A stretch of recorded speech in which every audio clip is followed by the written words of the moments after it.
Hey everybody, welcome back to We Are Podcast. This is Camp Slash Horrorcast, Season 1, Episode 3, Texas Chain Saw Massacre. If this is your first time checking out the podcast network, we appreciate it. Please head over to your favorite podcast app, Spotify, Stitcher, Podbean, or iTunes, and give We Are Podcast Network a like.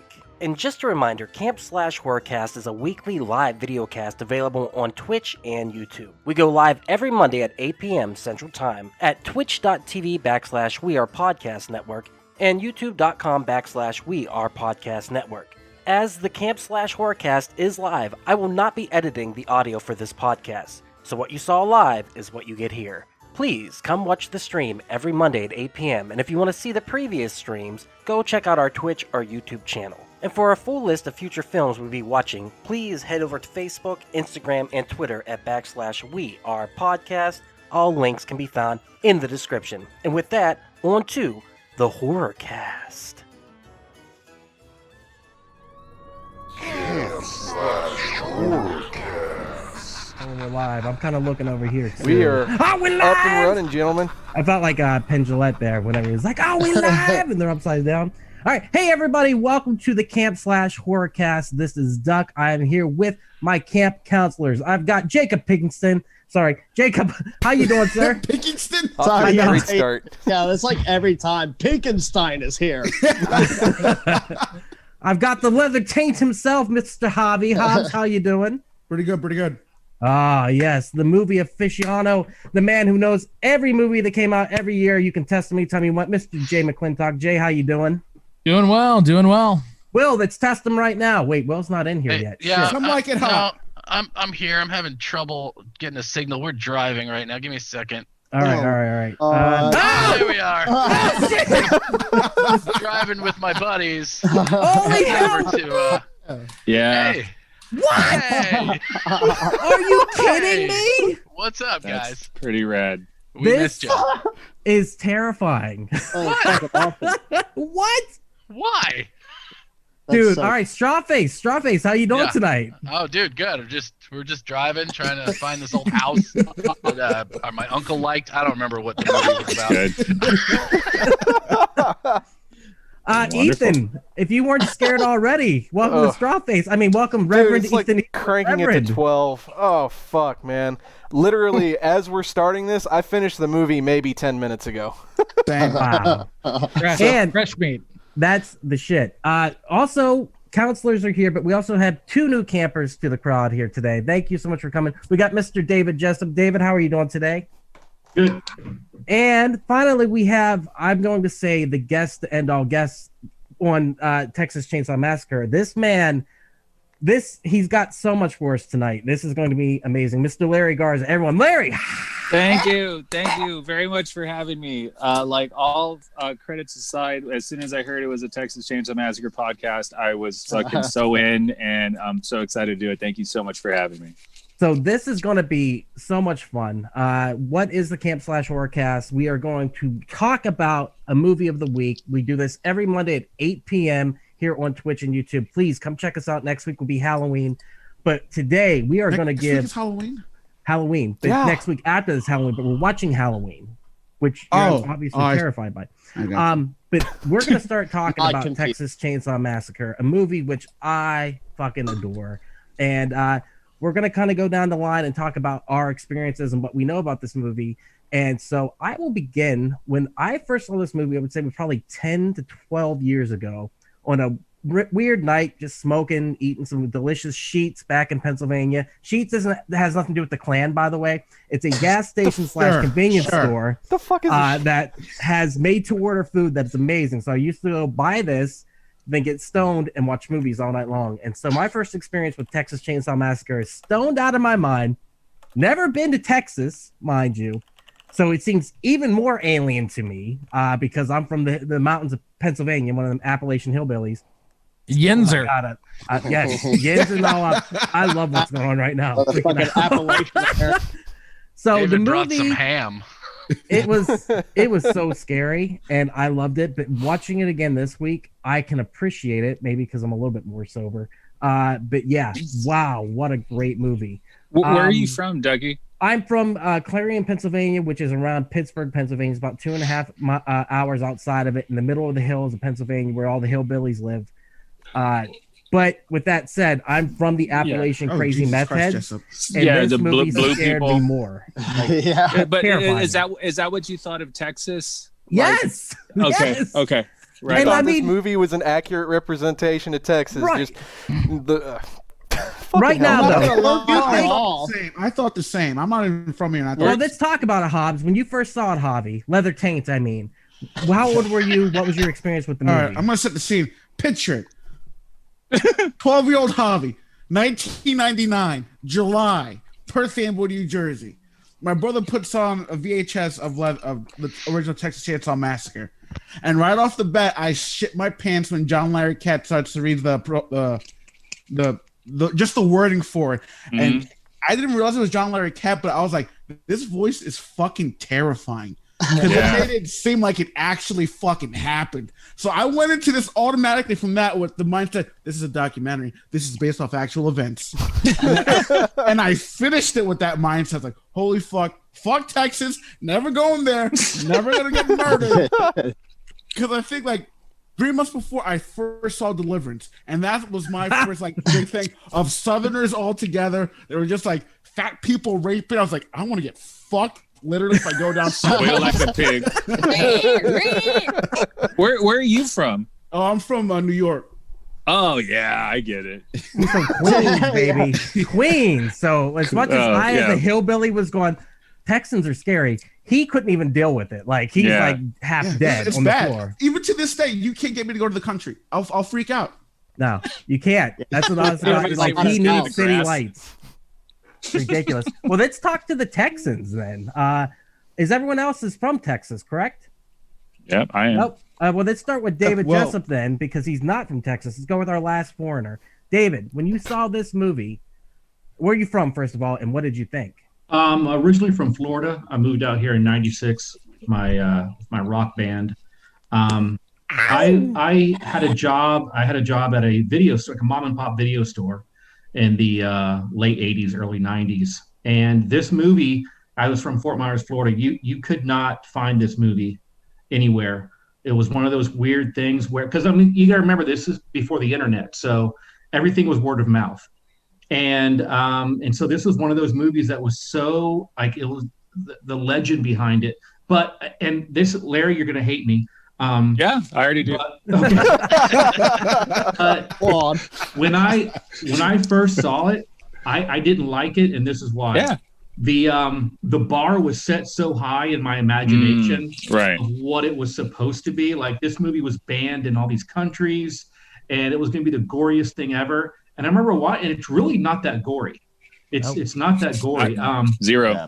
Yeah, and so it was, to me, it was really a big letdown when I first saw it, and it wasn't until later that I grew an appreciation for it, and mostly because to me, Texas Chainsaw Massacre is like the Pantera of horror movies.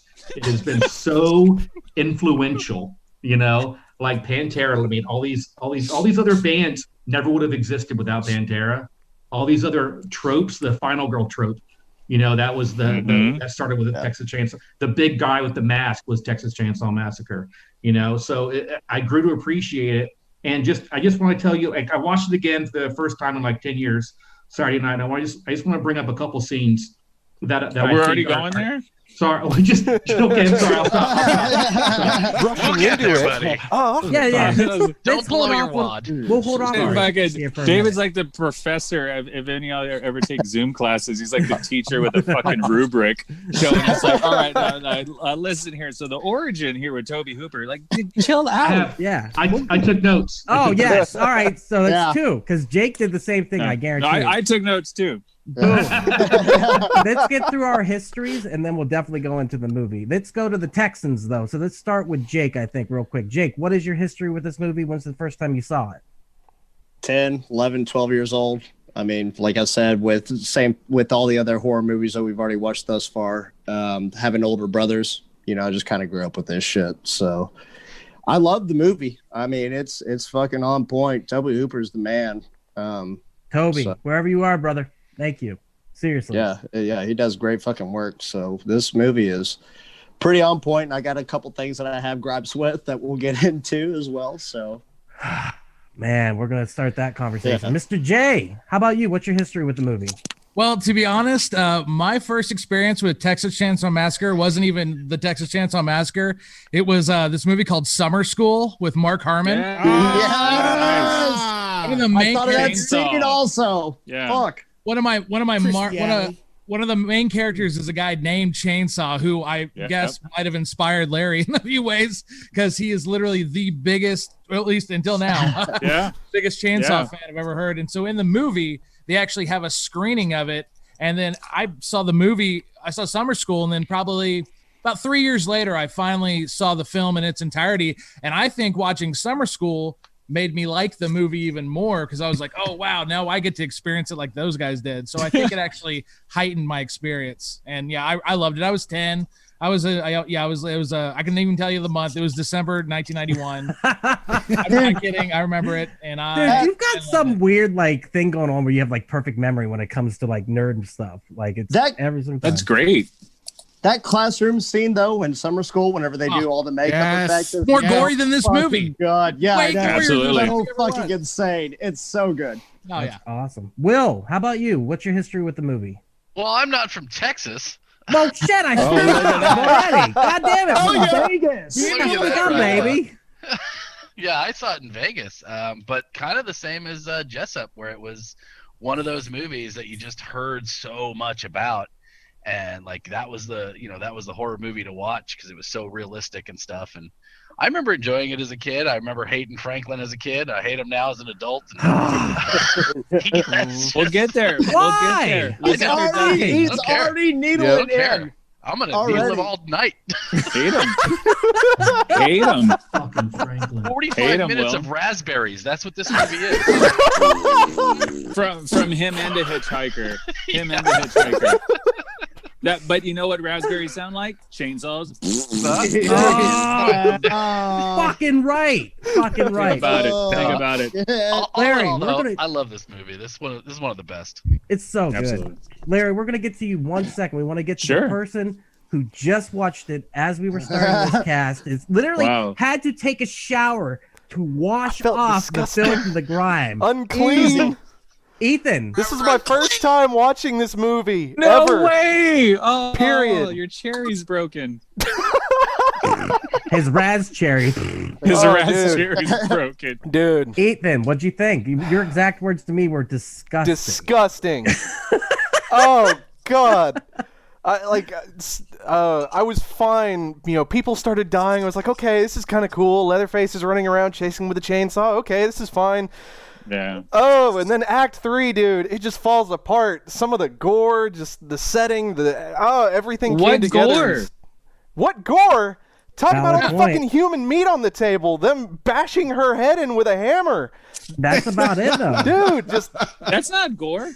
Dude, That it goes was to show enough you the and change. done well enough to get me to still shake right now. Yes, good. And That's what it the was. thing. That's what's so great about that movie is it's more about what your brain is thinking. It's like that. Yeah. If you the great scene in Psycho when they the shower scene.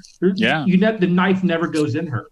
But Never. if you were to talk to people afterwards, you're like, oh, dude, I saw the knife go into her You're filling in 1,000 the gaps times. the whole time. Well, Yeah, and that makes it even creepier. That's the hook scene with Pam. Everyone swears they see her back go into the hook, and not at all. Yeah. Exactly. No, So let's talk to the maestro of this. Larry. Man.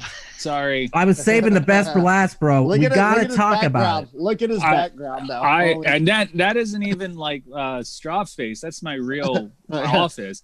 So I'm a fairly humble person, except when it comes to the fact about knowing shit about the Texas Chainsaw Massacre. Slight Debbie Downer. I had a family member get murdered when I was 14, and so I Googled, why do people kill, and all these true crime serial killer stuff started coming in, and so I started reading about Ed Gein, right? And so Ed Gein is the actual murderer that Leatherface is based on. He was a grave robber / aka ghoul. He would make furniture out of bones and stuff like that, kind of like what David does now with toys. And, and basically he would wear women's faces and have a chest suit that he would go out and bang a human skin drum out and howl at the moon, right?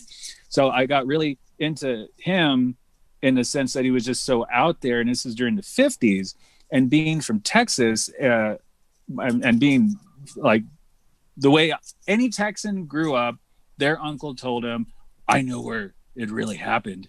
I could take you to the house where it really happened. Like any uncle, because I was 13 when I watched it, and so that is 1994.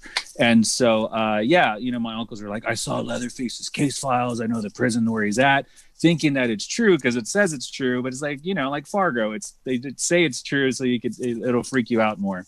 So I started watching Chainsaw Massacre when I was 12, and it was one of the movies that I would rent constantly at Blockbuster, or if you're from Texas, Video Central, Hollywood Video. And I rented it so much that for Christmas, my aunt and my sister, who I lived with, bought me the VHS tape that I still own to this day. And it was one of those that I would just watch over and over. And the most underrated thing, and I think Ethan may disagree with me since he was so disgusted, is it's fucking hilarious. There's really good gore. The story makes total sense. I'll get into my theory about it, later on, but it enamored me because what made it scarier for me is that the settings were familiar. Since I'm from South Texas, we have those mesquite trees, we have that fucking grass, and one of the characters in the movie is the sun. And that's one thing you got to dissect, because in the opening scene, it's a close-up of the sun, and it's just fucking hot, that whole movie. So it was familiar. Then you go into me wanting to become a filmmaker, and as nerdy as I got into the background of the film and what Tobe Hooper did, and him and Kim Henkel were this duo at UT, in Austin, and they had made a movie called Eggshells, and everyone was like all excited about it. So they put this little ad at UT saying like, we're going to make this movie called Head Cheese, which was the original name of Texas Chainsaw Massacre. And all these people wanted to be in it. Gunnar Hansen, they're all students at UT, and they made it on a small budget. And it just goes to show, like David was saying earlier, that if you don't have much money, you have to be creative. And this is the quintessential movie of smoke and mirrors, and I swear I saw her get stabbed. I swear I saw them eat people. And it's just visceral and a beginning, middle, and end. And it ends like spoiler alert. The woman wins at the end. And really, what the story is mainly about is the Second Amendment. That's right, protecting your property, because none of those fucking idiots would have died if they would have stayed off of another person's property. Yeah. That's all it was. They got warned multiple times. So I'll go off on my rant later, even though this was a mini rant. But I feel like you took me to church, bro. I'm not gonna lie. Yeah, honestly, like the rest of the show, the rest of us can log off. Yeah, fuck that, dude. I just want to listen to you. We'll let you get up and preach to TCM for a bit. The only thing I'm going to ask, though, Larry, when you talk, you're going to have to pull that off your face because it's rubbing on your beard. On your beard. Okay. Yeah, you got it. There you go. No problem. That's the only thing. But otherwise, it's kind of rustling. But, dude, I could listen to you preach and wax philosophical about this movie all day. Yeah. I think we need to get into it based upon that. Let me jump in here real quick. The history. Go ahead. We got a couple people in the chat already. Lil Pork says, "Sup, guys? Only the toast goes." Lil Pork, that's my favorite name. Lil Pork. Only the toast goes. Larry. What's up, Toasty? And my boy, Red Nebula Pictures, Mr. Dan Danzy, is also sitting in our chat. What's up, Dan? Danzy? Hey, buddy. Thanks so much, guys, for checking it out. Buddy. Yes, let's get into it, Larry. Yes. You know the history. You already got into it a little bit. Did you want to see the collection? Do we want to save that for later? Yes. Let's do the collection now, dude. Let's do it now. Let's show it off. The love. Hang on. Get it out of the way. Let me.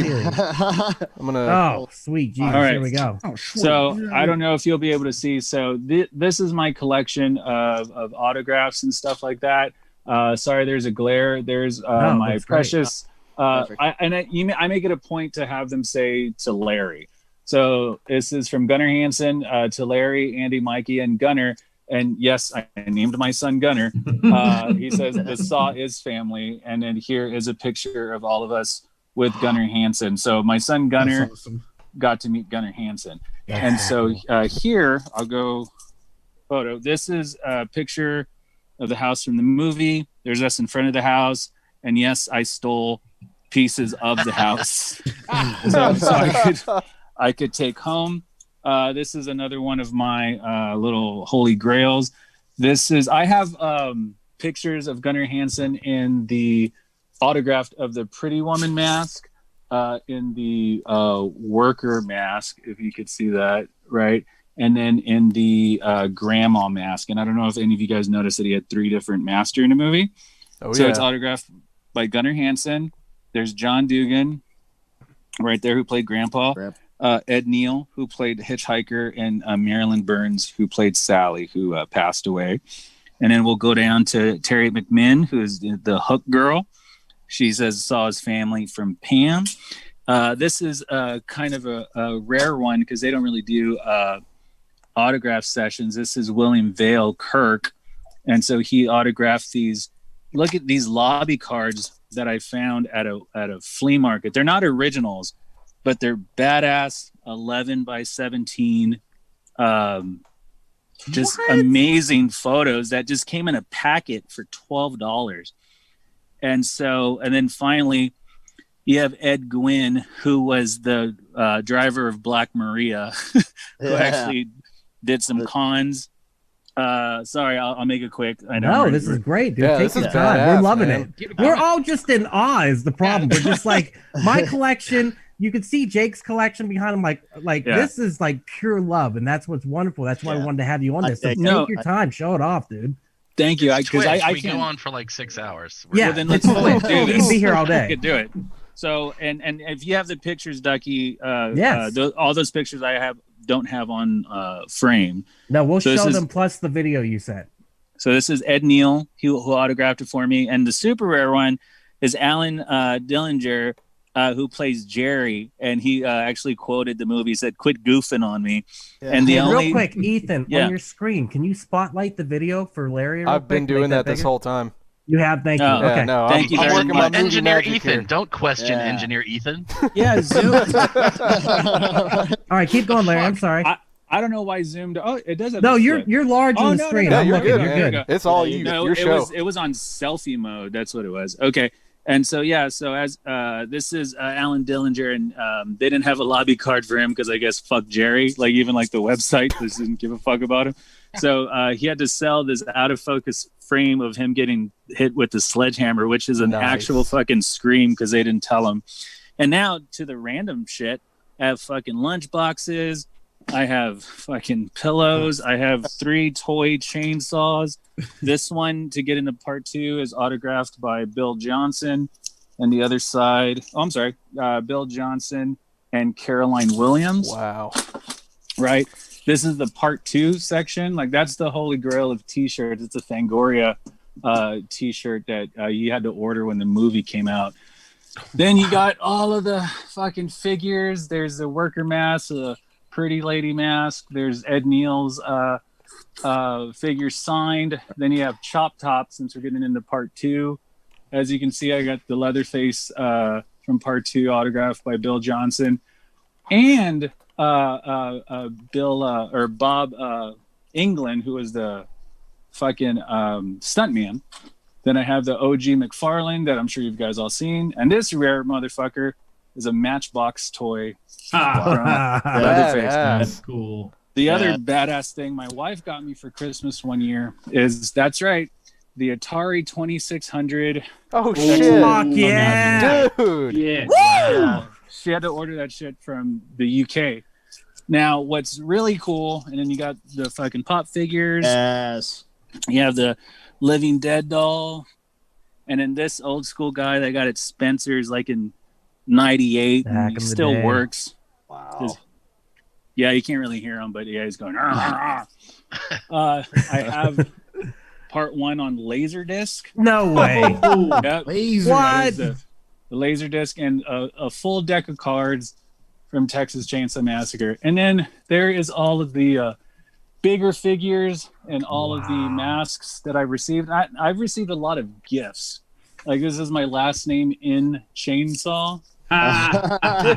Damn. For all of my Texas fans, this is a Whataburger Yes. Texas Chainsaw Massacre mug. No! Oh, that's dope. And then every version, there's the VHS of the Texas Chainsaw Massacre I've had since I was 13, and this is one straight from a video store that my buddy did a film, and they needed all these VHSs, and they got the Texas Chainsaw Massacre, and fucking like, we're giving it to Larry. All these pins, this badass Gunnar Hansen pin. You don't have it on beta? No, but I would. I thought you were a fan. What a whack What a fan. fucking poser. You fucking poser. Talk about a half-ass collection. Shit. I'm telling you, dude. There's the Black Maria box set. This was also rad because when I met Gunnar Hansen, he gave me an advanced copy of the Chainsaw Confidential, and it's in black and white, and it came out in color. And then I'll fucking go speed around here. There's man, take your time. This is fucking great. 3D. There's the glasses that you got at the theater. The fucking pickup truck from Texas Chainsaw Massacre. I got a fucking Christmas ornament. My part 2 OG Breakfast Club pose. Shit, man. Blu-rays, crickets, and these are just gifts from like fans and shit that I'll get from shows. Like, it's, you know, those things that you get at the mall that people like piece together. Yeah. Someone made that for me. I got the OG Fangoria from part 2. And David, you'll like this. David made this for me when I did a show in Dallas, which was really nice. And then finally, the Atari figure with Larry Bird for some reason just snuck in there. There's so much shit I'm not showing you, which is crazy. They did this Butcho visit. It's Barney, the drunk from The Simpsons, is Leatherface. And then the fucking multi-head NECA, the Saw's family and cross-stitch. Like, my friend's wife actually made that for me. So good. And then finally, I'll just end with this figure here was made in the early 80s. Like, so it was before part 2, after part 1, and it was a model kit. Wow. And so that belonged to my friend, and so he gave that to me. So yeah, I'm You like it. I got these, Holy shit. Yeah. But are you a fan though? Yeah, that's the question. people That's all right. have made me shit. They've gotten me shit, like these shoes I got made for my birthday. Oh. Like it's gotten to the point. It's like see, I got a Christmas wreath. The Saw's family vans. Alamo Draft House fucking gave me a, like, you know, those we're number one. Like, they gave me like, hell yeah. Damn. Yeah, and then finally some Nancy Collins autograph Jason versus Leatherface. So I was trying to stick to part 1, but as you can see, it bleeds all over. Texas Chainsaw Larry. Massacre Larry, all I the had to time. ask, So have you Please. play Mortal Kombat XL with the Leatherface on there? the only reason why I bought that game, Yeah. I had to ask. I'm telling you, dude. I was told you were a fan. I did not know like you were the fan. And You were like the number one fan. He's the fan. Yeah. as the Michael Bay. Larry, you're kind of winning it now. Somehow. Yeah, we no, got- I love that movie. Yeah, there we go. There you are. I'm Yeah. going in and out. Yeah, No, I'm right you're- next to my modem. I hope that You're helps. back now. Oh, you're back. I I think. think he's pausing. There Yeah. he is. So, good. So, but So you dig let's it. get back to it though. This obsession. I mean, which, I love that movie with all my heart. what was the thing? Just the first time you saw it, it just kicked in and took over and like became, you know, like I'm obsessed with Pac-Man and shit like that, but not on that level, which I wish I was. Like, you've got probably thousands and thousands of dollars worth of merchandise behind you, and some of it's priceless, beyond priceless. How did it take root and just A lot of it's gifts. But yeah, like I was saying, a lot of it was gifts from friends, like that Fangoria thing. I think the most I've ever spent on anything was like $100 on that multi-autographed photo, and that was straight from Ed Neal, and it made me feel like I was just like supporting him. But it hit so many factors with me. With I have this true crime fascination. I have this love for text. Real quick, Larry, you're going in and out. You've got about this love you've for got about a filmmaking 5-second delay the on movie there. text, it hits all of that. We'll get you caught up. Okay. What you need to do is you need to log out real quick. Is that better? Let's hear it. Okay. Yeah, Is because this you any got better? about a 5-second delay. Go ahead and log out of the room and come Okay. back into the room. That's You what's got it. going to fix it. I'll be right back. I literally just want to listen to him talk at this point. I don't know how you I guys know, feel it's about so it. Like, good. this is- Cass, let's just do this. Call it this Larry is Cast. pure insanity. It's Larry Cast at this point. Larry because, Cast like, featuring I Texas like Chainsaw Massacre. Leatherface. Like, you know, dude, it's insane though. I wish I wish I could show you my collection of stuff and be like, oh, by the way, did you know I had everything ever? Because that's what it's looking like. For real, I don't know man. what to say right now. Like, he literally knows all the history of the movie. He has all the merchandise. He's going to destroy whatever opinions you guys have, especially about Franklin. Yeah, and you just Bring kicked it, his Will. ass out of the chat. I'm not gonna lie. Yeah. I mean, Let's talk like, about Franklin real I quick. think He's Ethan not here. sabotaged his feed. He's like, I'm sick of this. Get out of here. Engineer Ethan said no. Get him out of here. I'm just saying, like, whatever you guys are gonna say, he's gonna have something that comes back at you. Like, I Oh, can't for wait to see sure. what happens. Yeah, that's so freaking cool. I think, Larry, you're back. Can you hear us? Yes, I am. I All heard about sabotaging my feed. You can go fuck yourself. I got 2 screens on. Oh, that's right. He has another thing. We in were here. just saying this is Larry Cast from here on in. You were saying though you get things from friends. You have Yes. purchased stuff from the actor, especially the guy who played the hitchhiker, Ed Neal, right? Yeah. But like I really need to know. Like you said that you lost somebody when you were 14. They were murdered. Yes. And Yes. this took you down that rabbit hole. Do you feel like it was some form of cathartic thing that kind of brought you into the love of this movie Absolutely. from that moment? So yeah, I deal with things through. I really like what I'm afraid of, right? And the thing with serial killers is they're real, and I'm really truly afraid of them. That's where my interest grows. And with the Texas Chainsaw Massacre, when I would do road gigs, David can attest to this. When you're doing gigs in Texas, going to some like some small town, and you see some rundown shack of a house right off the highway, regardless if this movie existed or not, you're like, what the fuck goes on in that house? That's a true and honest like fear that you have. And just like you were saying, you're in the Appalachians. Like, I'm sure that exists, that fear exists of like, what are these people doing back there? So I think a good horror movie really hits people's true fears and true anxieties. And though you hate Franklin, that's a tool. You're supposed to hate Franklin, and you're supposed to like be annoyed with Franklin. And he was literally their handicap there. He was literally Marilyn's handicap. But if you notice, she's very sweet to him. She's the one that invited him because that's her little brother and she loves him. So the tool that Tobe Hooper and Kim Hinkle used when they wrote the movie is for you to hate this handicapped person and then immediately feel like shit once he got murdered. I completely I didn't agree feel like with that. shit. I didn't feel like shit. I was fucking so happy. Okay. Finally. I didn't exactly cry. I'm not Everyone gonna wants lie. to talk about it. Let's kind of get Let's into talk talking about the Franklin. movie, The and then elephant in the movie. I want to share some of the pictures you sent me in the video later after we talk about the movie. Definitely. So somebody remind me to do that. But let's get into the movie itself. Okay, let's go individually. Larry, we know what it means to you. We'll talk about it more. The film itself, though, do we all agree this is a masterpiece? Is anyone against that? If you are, raise your hand because I'm more than happy to talk about it. So everyone is in agreement. Javi, Absolutely. I see you looking down there. What is your issue? Come on, dare Todd, you. wrenching the Like a machine. fucking Let's go. rock over here. I fucking dare you monkey wrench this right now. What is your issue with the movie?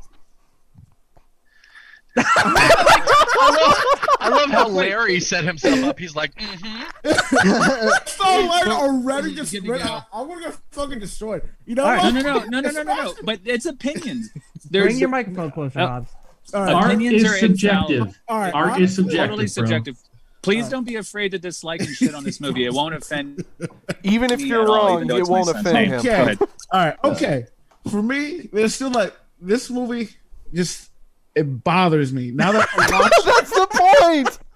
It bothers me as an adult. Like it's still terrifying as an adult. Like just the whole premise of it, but the acting. Oh my fucking god, just terrible. No, you're wrong, good sir. What are you talking about? How? Who's bad in this movie? Well, when the cripple was whoa.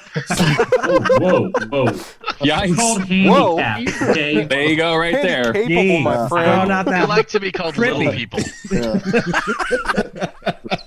do like to be called little people. Who's going to use the N word? I think we know. Really? All right. So, what is it about Crippy Boy you don't like? What is it about? First of all, he was just like. He was dead weight. I'm sorry, but he was dead weight. He was annoying. That's the point. I'm sorry. You're fine. I get it, but like, I don't know. I can't deal with the noise. I don't got the patience for it.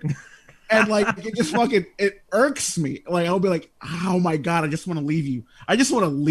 All right, let's just talk about it. Franklin. Okay. See, that's one thing that, go ahead. Like, I hate Franklin, but I understand that I'm supposed to hate Franklin. Right. He's supposed to be dead weight. He's supposed to be that whiny little brother who just screws everything up and just needs to be a part of everything. Wheel. Yeah, but I mean, I absolutely hate him, and that's a testament to the movie. I'm supposed to, and I absolutely do. Yeah, you probably hate head cheese too, dude. I've never had head cheese. I don't think. Well, you like it. It's good. Yeah. Okay. All right, what, Jake? You said you don't like Franklin either. What's your issue with Franklin? Why is he constantly playing with his fucking knife? Okay, like that's a key issue in like the first 15-20 minutes of the movie. And even like he's looking at the blood on the side of the van, like I think he might be following us. Like he's like reading it like he's some sort of fucking soothsayer. And then they walk off, they leave him alone. He's like, hey, where's my knife? Like, what the fuck do you need your knife for now? You've already been cut open. You gave your knife to some stranger who cut himself with it. Like, what the fuck is your obsession with this goddamn knife? I think, all right, anyone else got issues with Franklin? And I'll get into where, go ahead, Jake. I don't really have an issue. I mean, I'm just saying, like, if everyone hates Franklin, why have we been talking about him for the past 10 minutes? Same with Trump. Gripping character. You want to see what they do. I would just like to reiterate that I know that I'm supposed to hate Franklin, but it still kind of spoils the movie for me because I hate hard. I can attest to this. I'm very quick. I can hate big. Like it got to a point where I would watch The Office where I hated Michael Scott so much I actually end up hating Steve Carell for like about 3 seasons. Like I was like, "Fuck you, Steve Carell. I hope your career goes to the shitter." What the fuck you? Toby did nothing. It's like I hate like that. It was like that. So you can't separate art from reality? I can separate art from reality. Clearly not. They made a movie about that, Hobby. It's gonna like it's gonna spill over. It's Hobby. Sometimes you can't separate reality from reality, man. I'm there too. I understand. What's that supposed to mean? I'm just saying you're crazy. You're crazy like me, bro. You're crazy. What do you want? Anyone else hating on Franklin before I defend this motherfucker? I'm not gonna hate on him, but he is the one person that you see actually eating human in this entire movie. Yeah, he's eating the fucking human. They never outright say it, but they get the barbecue from the gas station. He's munching on it, and his sister fed it to him. Yeah, even worse. Even worse. He's just munching on human sausage. She used the knife that the hitchhiker cut himself with to cut the sausage. Yeah. Yeah. And then he questioned if there was blood on the knife. I'm going. All right. Blood? That's what I'm saying. His character is what makes this movie unique, and I know everyone hates him. Have you ever had a character like? All right, they remade this movie. We could talk about the remake. Go ahead. Oh, please. You forgot Leatherface was in this movie. I mean, yeah, okay. You're right. Franklin's what makes this movie the unique. Sawyers themselves. That's what makes this movie. I just want to make sure we're clear here. But for me, it's so unique to start this movie with a character that is a cripple, and to go in and say, "Listen, we have this character who is obviously." Oh, the eyes freak me out. Sorry. This character is so unique. No, it's fine. This character is so unique to this movie because not only are they vulnerable, he's extra vulnerable, and really, you're. As the people who are just the actors, Sally and the friends and stuff like that, you can relate to them. Most of us will. We're not going to relate with Franklin. Then you bring in a character who's basically a child, and as much as he annoys you, you should empathize with him. Even though a couple of you were like happy when he got the chainsaw, and he gets it worse than anyone in this movie, I think. Yeah, he is the worst. What I was going to say is they remade this movie and they kept that character out of it. I saw the remake before I ever saw the original. So whenever I saw the remake, it was your basic horror fare. You had your 20-something teenagers, and they got killed by Leatherface. Great. I enjoyed the remake. When I saw this and they introduced this character who is an invalid, I was like, what the fuck is going on? This is unique. And at the time, I was working with the mentally handicapped. So that added to it even more for me. And so to see his character, and when you say, Jake, about the knife adds to the suspense. And this movie's all about being dreary and suspenseful. And it manipulates you into thinking you saw something super violent, and you don't. That's what I love about this movie is the violence and the gore, which your mind creates because of the dreary atmosphere and the small moments of suspense. So when you're in the car and you got Franklin with that knife, you're thinking, he's going to poke his eye out. He's going to hurt somebody. And so watching him play with it builds a suspense of, holy fuck, why is he doing that? Why would they let him do that? And then finally, when the violence actually comes for the knife, it's very subtle. It's very calculated. It's brought in. And then whenever the hitchhiker pulls out another knife and gets him, it's a misdirect. It's not the knife you thought would get him. It's a different one altogether. That's absolutely right. Showing that the violence is always there, but it's just on the fringe. And that's what I love about this character is the other thing is without Franklin, you can't do the family because everyone else is very, neutral. The acting is very, very neutral. But Franklin is the one who's ratcheting up it. So at the beginning, you have him. Once he gets taken out, the family is just out of control. And I have a theory that these families might be related. I don't know if anyone's ever heard that before. But just watching it, I start to wonder, like, they lived right down the road from each other. Like, they hadn't been there in a long time. They swapped recipes. No. Well, that's what I'm saying. There's a good possibility because of the way they act. But Larry, you also are a fan of Franklin in this. Why? Well, no, I'm not necessarily a fan of Franklin, but I appreciate the device of Franklin. So, like you were saying, he's a child, right? And you worked with handicapped people. This movie is just a slew of mental handicaps. Ed Neal actually was doing an impression of his autistic nephew as the hitchhiker. So you have that sense of it. Paul Partain was the guy who played Franklin, and he actually annoyed people behind the scenes. So he was being an asshole throughout the whole movie where they thought that was how he really was. It wasn't until the movie wrapped that they found that he was like a decent dude because they wanted it to come off the annoyance and everything. He was just annoying the whole fucking movie, like kind of. He was a method actor, whatever. Right? He was a method actor doing the same character. Yeah. I think with the exception of getting up and walking, he was just being a prick the whole time. But you got to think to yourself that somebody who has a handicap and that's a man and is hanging out with his sister and her boyfriend, right? He's trying to come off tough. He's trying to come off masculine. So he's playing around with this knife, which we've seen children do. We've seen little brothers do. They're just trying to come off tough. Yeah, you've done it, David. And so he's curious. He's show offy. You see it at the end when it's just him and Sally by themselves. Like he wants to hold the flashlight. He's like, I'll go with you. Like let's drive. Like he's trying to do all these things that he knows that he can't do. And let's not forget the whole reason why they went there was to check on their grandpa's grave because there was reports of people digging them up. So Sally invited Franklin because not only was it a trip, but he knew where everything was. He knew where the watering hole was. He knew how to get to the Franklin place. He knew the gas station, right? Yeah. So she basically needed him because he remembered all that stuff, because he hasn't left that state of mind that he was in when he was a child, when he would go to his grandfather's house to play. So as much as an annoyance as he was, like, he was a cock block. Kirk thought he was a cock block. Jerry thought he was a cock block, right? He was jealous of them being in a relationship and him not being in one. And so you put all those factors together and it all makes sense. He needed to be there in order for them to find out where they were going. But if you notice, Sally didn't let him get off the van to check on his grandpa's grave, because she was a sweet sister. She was sparing him from seeing the potential of his grandpa getting, exhumed from his grave. She cut the sausage for him, but then, like I said, she used a knife that the fucking hitchhiker shoved, which was pretty gross. She took care of him, and she was a literal burden to him her whole life. And then once the movie shifts to us watching it through her perspective only, just imagine just trying to get through the woods, annoyed at your little brother that you love and you care for, and then see him get murdered. And we talk about bad acting. I think Marilyn Burton's acting when she had a panic attack, when she ran into the gas station and was shaking, and she's like, they killed Franklin and Jerry. Like, it was amazing acting. And for that woman to scream for as long as she did, to run as long as she did, to run through those thorn bushes, like, yeah. Franklin was when you take Franklin out, it becomes a fucking Wrong Turn or Hatchet. It becomes a shitty fucking movie, right, like where you want people to die.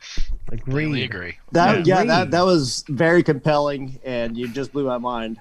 Yeah. I still hate Franklin, but I'm glad he fucking died. Thank you. Yeah. Notice there's no Franklin things in the background. He passed away. Sally was great, and I get it. I mean, it's part of the movie, and I appreciate that you had some.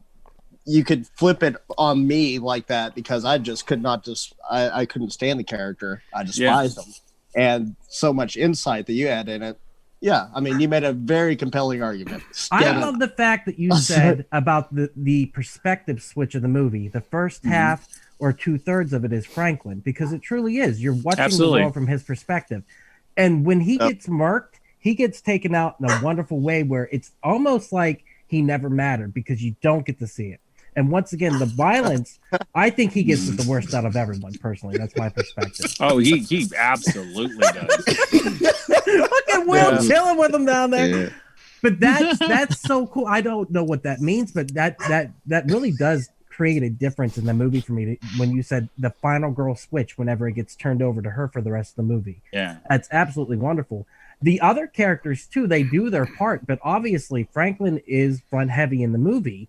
But the way this movie slowly introduces stuff, when I was grabbing clips earlier, I was telling Jake, I was like, this movie's amazing because it sets up everything in advance. Like every domino that needs to be there to be pushed over eventually. Like when they go to the gas station and the cook, the Pa Sawyer, or whatever his name is, what is his name? Jim Seidel?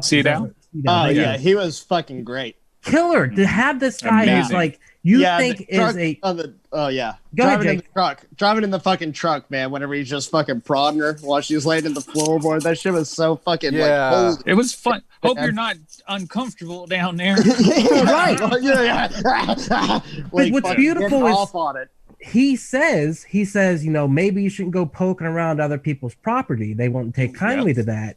That's true of anyone. And like you said, this movie's kind of a Second Amendment movie, you know what I mean? But it is kind of that, because they wouldn't have got taken out if they hadn't opened that fucking door. And when it happened, went into a stranger's house, right? And Leatherface isn't killing them because he kills. Leatherface is killing them because he's afraid. He's afraid, scared. Go ahead, and he goes to the window and he does all that. Yeah, that's exactly what I was going to say. Probably my favorite scene is after he kills the third person, and he looks in the window for more people coming. And he's losing his fucking mind because he's like, God damn it. Stop making me kill you. Jesus. I didn't even register really that's what it is. Yeah. He's freaking the fuck out. He's scared. He's scared. And it's, again, the first guy he kills, that guy is in his area. He's in, which, by the way, again, a beautiful shot. I mean, if you look at it from a photography standpoint, the way that shot is set up, the red back wall, the white bones on it, the dark room, the silver door that slams shut, everything about that shot is so fucking perfect. What really and the editing was so good on that the first hammer scene when he kills the one, it's so good. Which has been ripped off on so many fucking horror movies, even Midsummer, spoiler alert. Like they do a little Texas Chainsaw homage when they get hit with that sledgehammer and starts like shaking and shit. Oh, that's what got me, man. Where he was sitting on the floor just like convulsing. Oh, dude. Ethan, I want to ask you, since this was the first time you saw it, when the gas station attendant ended up being part of the family, and then when he drives to the house and then you see the hitchhiker and it all kind of comes together, did you see that coming? Yes. And the only reason was because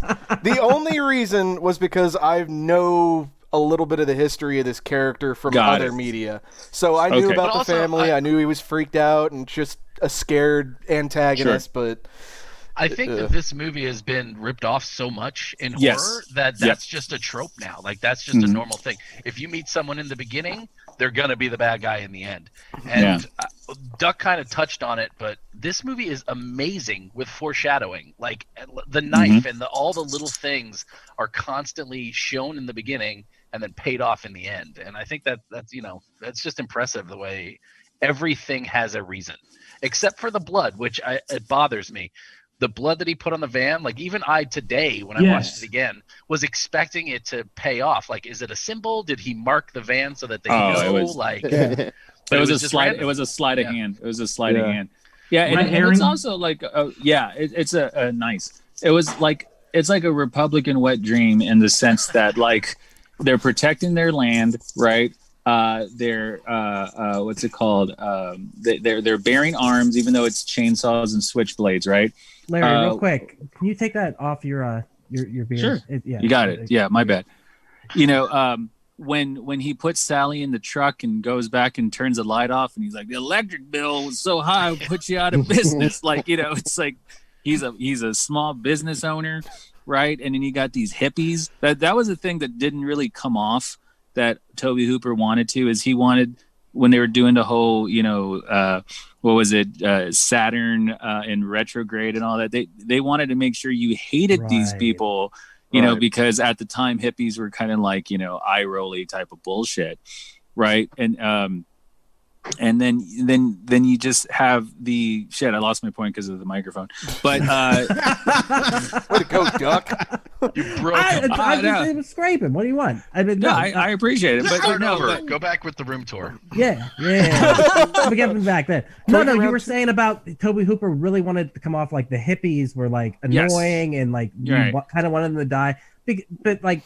You're right. And I guess over time, that's the only part of this movie that hasn't aged well. They just seem like teenagers at this point. Right. But once again, that could go back to, like Will said, everything's a carbon copy of this. So we've been taught to kind of feel bad for these kids, but we don't feel that bad. I mean, they're placeholders for the kills.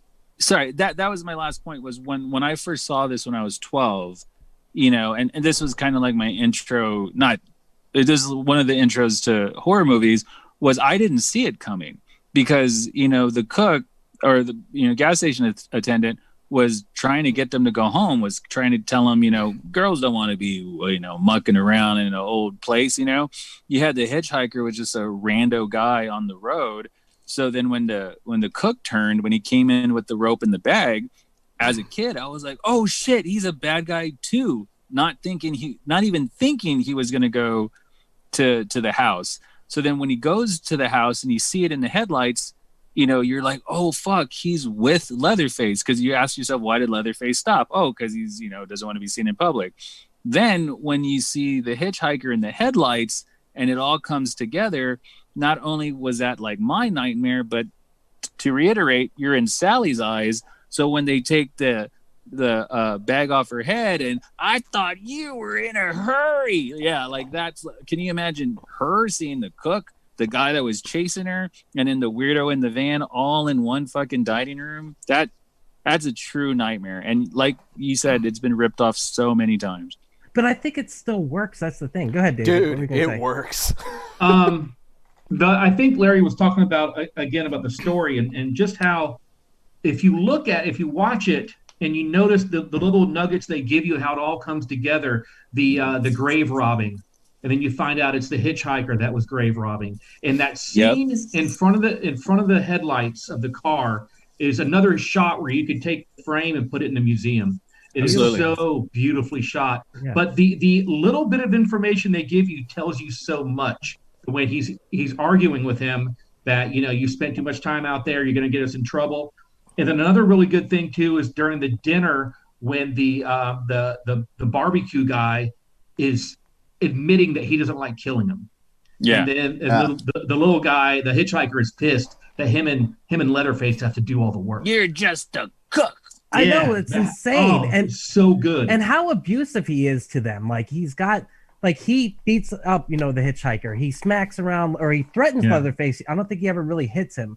Like he smacks around the hitchhiker. Smacked him in the kitchen, Right. Yeah. It's what is the relationship? They're brothers. They're brothers. That's their father, right? Yeah. They're all brothers. Oh, they're all brothers. Yeah, okay. Because the grandfather is the old guy that's barely alive, so there are no parents. We don't see the mother and father. Okay. Yeah, I met Ed Neal at a comic convention probably about 17 years ago, and he talked about the whole Ed Gein comparison. And he said that what they did is, he talked about Ed Gein and how he absolutely inspired Psycho, and he definitely inspired Texas Chainsaw Massacre.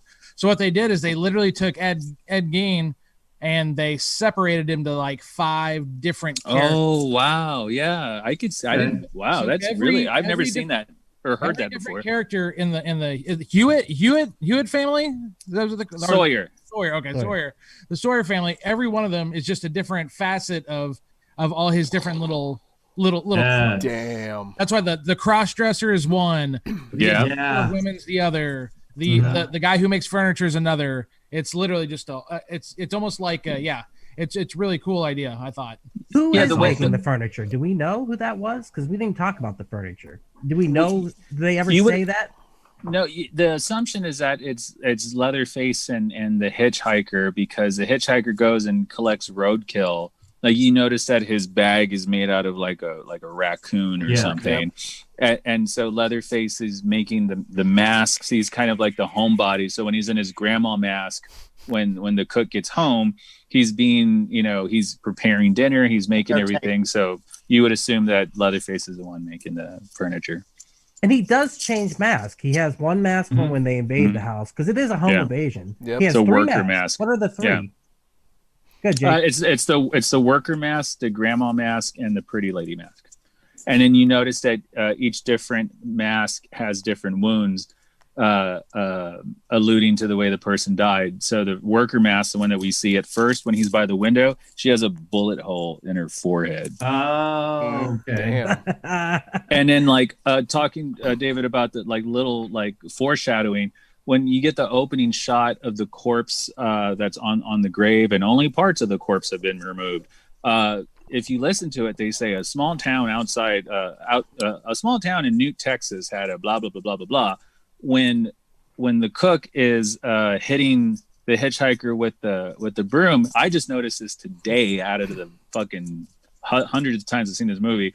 He says, "You almost got us caught in Newt." Like he says that, so it's a reference to the news reporter, and that's another reason why I like this movie. I could watch it over and over again and still notice new things. Well, they say it takes place in Muerto County, which is Vicious County in Texas, but Muerto is Spanish for dead. Right. So, I mean, there's so many little details like that. Yeah. And who is Monument Man? The movie, I didn't remember the movie beginning with that. And that's what I love. The movie begins with the dialogue that makes you think this is real, because it says it's real. This actually happened. Mm-hmm. And like Hobbs said, that got him on the first viewing. Got me too. I was old enough to be like, this isn't real. But I kind of I guess I kind of knew that it wasn't real. I don't know if I knew about the Ed Gein connection. But then it opens with Monument Man, which is just the grotesque unburied corpse that is set up like a sculpture, like just in the house. Right. And the hitchhiker did that, correct? Right. So that alludes to he is possibly the one making the furniture at the house. Right. Is Monument Man their grandfather of no, Sally Franklin? No, you remember when I'm gonna steal your girlfriend real quick, fella? Like he took her to her grandfather's grave, and the grandfather's grave was fine. So and their family. What about okay. the drunk guy? Is he part of my the family? favorite part of the fucking movie? Yeah, they did that. He saw stuff. Good, Jake. Oh no! I was agreeing with you. It was a weird little snippet that they put in there, and it doesn't seem like it does foreshadow obviously what he knows what's going on, but they really don't mention it throughout the rest of the movie. No one listens to an old man, but the one who laughs, yeah. Well, that's my question: is how many people are connected to this? Is it just the family, the her family? Is it just them, or is it bigger? And I think they explore that in the remake a little bit, that everyone's kind of involved, but like it seemed like it's just that family himself. But I mean, the drunk guy, obviously he's saying he knows some shit's going on. You know what I mean? He sees things. It's the only gas station in town, correct? They said at one with point, no gas. Yeah. Yeah. Ooh, good point. And human meat. That's the other thing. Like Ethan said earlier, Franklin is obviously eating human at that point. And I don't know if this movie ever outright says they're cannibals, but the way it alludes to it, like I think I missed really that well on my done. first watch. But it's very subtle, and that's what works. But obviously they are, correct? Well, they're like omnivores, because the one thing a lot of people like miss is when Kirk and Pam are going to the house and they hear the generator, there's all of those fucking cars, right? So it's not like they're just getting junk cars. You can assume that it's just a bunch of different victims that they've pulled in because their gas station has no gas. It's like that's their trap. Decoy. Well, Toby Hooper does mention in a documentary I saw the Bloody Benders, and so it does have a Bloody Benders type of feel to it, to where the Bloody the movie the cars. So you guys know what the Bloody Benders are? No. Okay. I've only seen one movie ever. Okay. The Bloody Benders was a family in like the 1800s. Oh, yes. Yes. So they would have people would come through. It was like a gas station basically in the 1800s, and they would rob them and kill them. And so Toby Hooper was kind of alluding to that scene with the cars, because you notice too it's covered in like camouflage. Yep. So if you're flying over, you can't see it. Yeah. Also, that is also a really cool shot, the way that camera is set up, the way that it comes in and then the camera rotates. Yes, it's very unique. Even watching it yesterday, I was shocked by some of the cinematography, and you keep talking about that, David. But like some of the stuff he did still holds up, like going into the weeds and like I mean, but like little things like that. And I got some of that in the clips. But I also want to bring up the generator. I love the generator because it's covering up the sound of the chainsaw. And I was thinking that this people whole screaming. Right, the soundtrack just kind of alludes to the fact that they're always secretive about this stuff. They have it figured out. They've been doing this for a long time, and the soundtrack is always, especially towards the second half of the movie, there's always a low rumbling that you don't know when the chainsaw is coming. And the way they introduce that, the kills are so quick, like they happen like that. Like characters are alive, dead, and that's what I love about this. Is like when Leatherface goes in, he goes in hard. He's a powerhouse. Yeah, he didn't drag it out at all. Right, but they foreshadowed it when Franklin was talking about the gun, because the sledgehammer wouldn't work right away, and then the hitchhiker goes, "Sledgehammer's how you do it. Die better that way, right?" So then you see Leatherface with the hammer, and he had to hit Kirk twice. So it was foreshadowing of the sledgehammer not being a proper method to kill a cow right away. Also, it kind of alludes to the fact that the change in the way they killed cows also put them out of business. Yes. Another Republican viewpoint. That's insane though, because if the cattle industry went down, of course they had to turn to killing people to keep their business going. That's what I'm saying. Everything their stomach's is set full. up. Oh man, I think That's probably more it. Well, let's talk about the killings real quick, because obviously we love horror movies, but like, first of all, was the family vindicated, or at least Leatherface, in doing it? They came onto their property, and that's the way. I mean, as a person who believes in the Second Amendment, personally, we won't get too much into politics. Yeah, but I believe in the right to bear arms. He warned him with the tooth when he threw the tooth at Kirk. That was like, hey, leave. This is weird. Yeah, he was just like, oh, cool, a tooth. This is weird. Like, yeah. That is what Leatherface feels like, though, because it was like a warning shot. Their house is weird to us as people. I don't know. I've seen David's art, which I don't know. I love it. I'm just saying. Yeah. But that kind of art, like, most people would be like, I don't like this creepy stuff. But to them, this just feels like shit they made. Like, I have in the background here, you know what I mean? Like, I got paintings up, you know what I mean? Yeah. So it's just one of those things where it's like, I just want to show off my shit. David's winning, though. David's definitely winning right now. That's what I'm saying is, like, to them, it's just art. It's just normal. So if you look at the movie from the family's perspective, these people are invading their property. They are a threat. Absolutely. Oh, my God. Look at that down there. David, is that an animation you made, right? Oh, yeah. Fucking badass. That's so good. That rules. That rules. I always tell David. I always tell my wife, don't die mysteriously. God damn, dude. Look at that. If you're going to die, have witnesses, please. That's awesome. But that's what I'm saying is, from the family's perspective, these people are invading their homes, and then it becomes twisted and weird after that. But yeah, like they didn't have to torture her. Yeah, I don't think they needed to do that. The death scenes, though, were quick. Go ahead, David. I was going to ask Larry, and this is something I didn't see it in the recent documentary, but is it true when they shot that dinner scene that it was so hot that she wasn't acting anymore, that she was literally losing her fucking mind? Yeah, so I've heard it in interviews with Tobe Hooper and the cast, and you know, talking to them just as a fucking fanboy, that they had to shoot those scenes during the day, so they would black out the windows, which didn't allow any air on, so they couldn't even use fans because Tobe Hooper didn't want that background noise. So it's funny when Duck's bringing up the generator, because you could have just said it was a fucking generator in the background. So they were filming those scenes for hours, and it was so hot in there, supposedly the raw meat that was on the table started to cook. And they were doing like 12-hour shoots in Texas in the summer.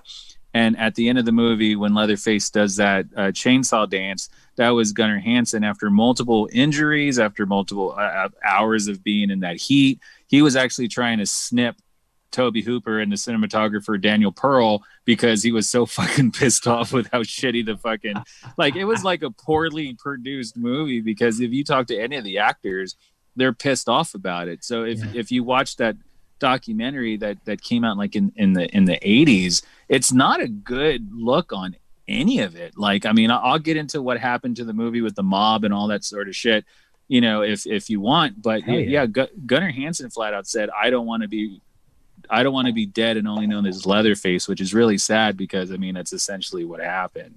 But everyone was pretty miserable during that shoot. Well, what's crazy too is everyone got hurt for the most part. You know, at the end where Sally gets her finger pricked, and probably my favorite scene in the movie, where the grandpa comes alive, sucking the blood. They really did that. That's really her blood. Yeah. That's how they had to do it, because they couldn't get the blood to look right, so they just pricked her, put it in the mouth. Like, that shit is real. Face. I heard that. Ethan, look at Ethan. I heard that Gunnar was You're annoyed. Full of shit. That was not That was real. Way. Yes. That was real. Because I heard it was Gunnar was pissed and he removed the tape. Is that true? Yeah. Yeah, he was the one that did it. That removed the tape from Sally? From Sally, yeah. I heard that Gunnar was pissed and he removed the tape from Sally and cut her on purpose. Well, because what happened was, okay, so you know the scene when the driver of the Black Maria threw the wrench at Leatherface and it fell, and like the only gore in the movie was when the chainsaw hits Leatherface in the so the scream you hear is Gunnar Hansen's real scream, because all they had was a sheet of metal to block the beef. And so when the chainsaw's friction created a spark and it burned his leg. So he was really upset that he had to be in that mask, that he had to be in that heat, he had to be in that suit. So when they didn't want to do the real thing with Sally, who, to be fair, got really hit by a broomstick. They could have got a fucking fake broomstick, but she was really getting smacked with a broom. Removed the tape and wanted it to be real. So John Dugan, who played the grandpa, sucks her fucking finger and he mimics a newborn nursing. Dude, when he when goes like this, dance, oh my god, that's why it's my favorite part, because it's so crazy just to see him doing the little shimmy, and we'll see it later on. But that made me so fucking happy. I was not expecting the grandpa to come to life. I thought he was a corpse. I thought he was dead. Right. So, that's why it's so beautiful, because the lifeblood of the sacrifice brings him back to life like a child, and that's you have to think he's staying alive for that moment. Like he's barely hanging on, but he wants that life force from might be a virgin or whatever they're trying to say. That's I love about this movie. They fed him.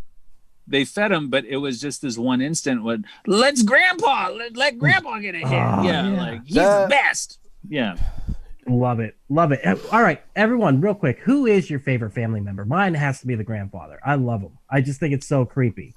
Down the line, Jake, who do you think's your favorite? Either the cook or Leatherface. I think Leatherface, honestly. The cook is so good, though. Yeah. Hobbs, what do you think? Leatherface. Ethan? Dude, who else but Leatherface steals the show? Yeah. David? Leatherface. Yes. Jay? Oh, it's totally Leatherface. Mr. Will? I hate to break up this monotony. Franklin. Oh, family member. The hitchhiker, man. Like, he's pretty I bad. love his manic craziness. Like he made so much of that movie to me. Can we call Leatherface him is a burly Nubbins from tank. now on? Can we what? Well, no, Nubbins. Well, yeah, he's Nubbins. Yeah, you're correct. Yeah. Sorry. All right. NJBWow88 says Leatherface, hands down. I'm with you, bro. But he doesn't do, like, I don't know. I get that he's like a deep character. He's trying to protect his house, but he's just a tank, and he's just this giant being that just appears and does his business. But the hitchhiker there's depths to him, or Nubbins. There's depths to him. Thank you. The nubs, baby. So much. Larry, how about you?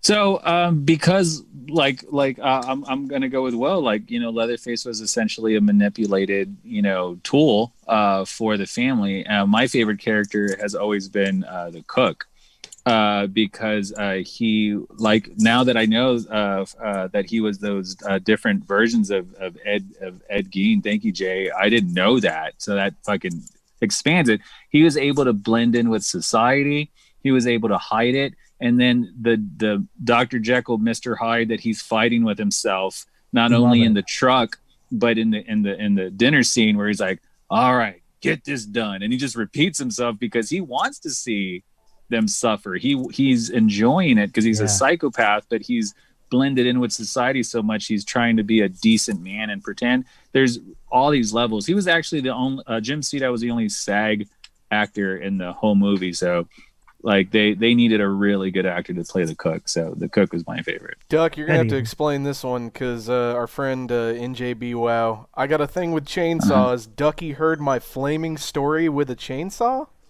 I'm not sure what that is. I don't know. I think. Yeah, that's Fireball. That's Fireball. All right, I'm gonna put out. I don't know if it's Fireball. I don't know if maybe that's Nathan, but this is a guy who actually works at Cutting Edge, the haunted house. And I'm going to put out a podcast soon where I did an interview with Nathan Blackwell, who actually has worked there for 10 years. And we talked about what it's like to work at the haunted house. Engineer Ethan? He tells a story about Fireball, who actually the guy got this name because he had the chainsaw above his head.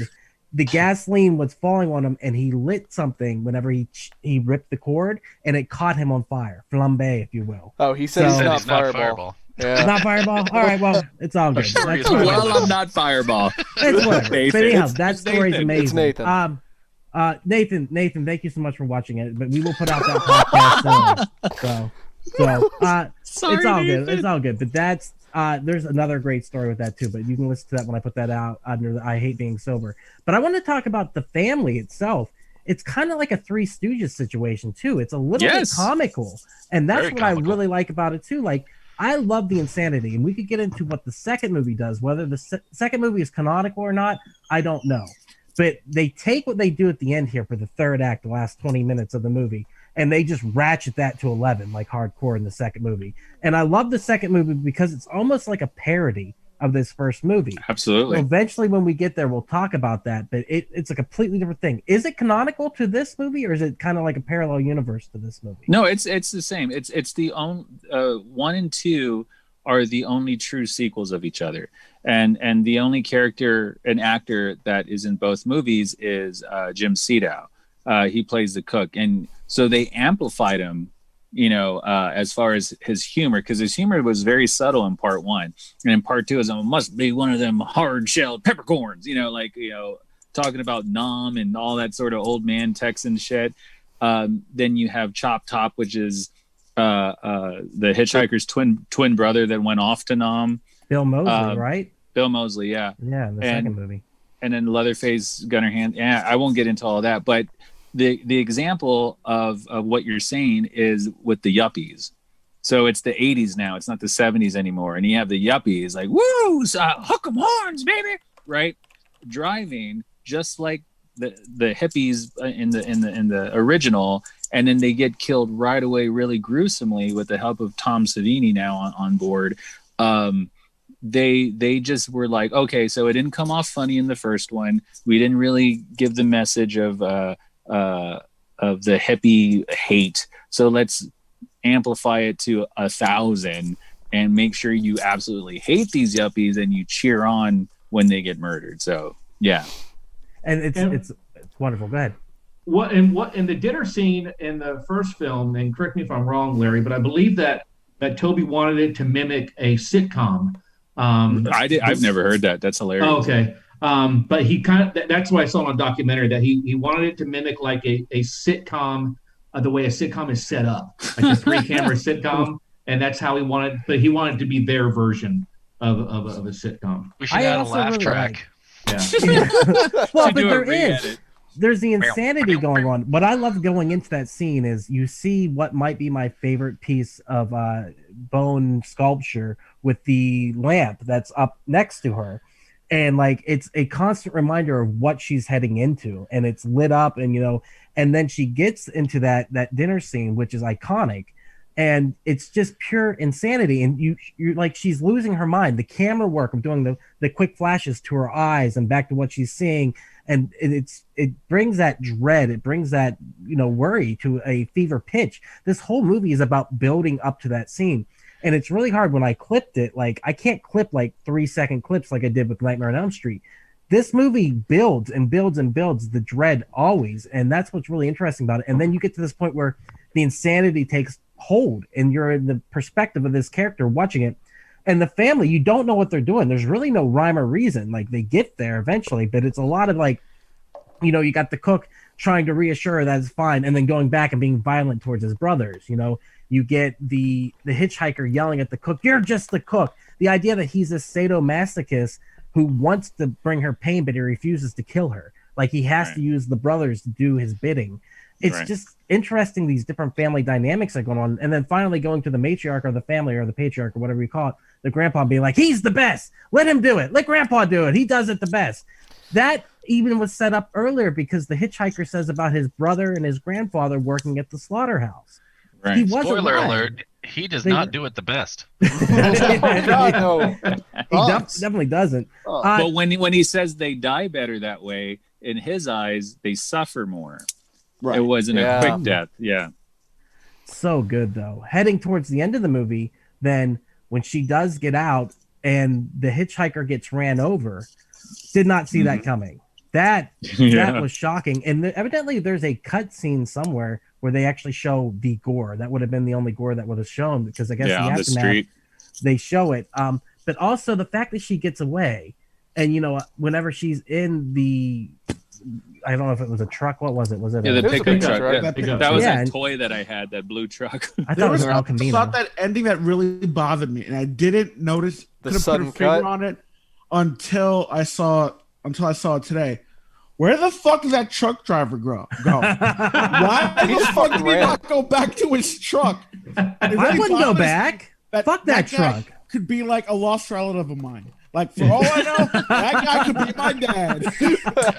He's still running. That motherfucker was running.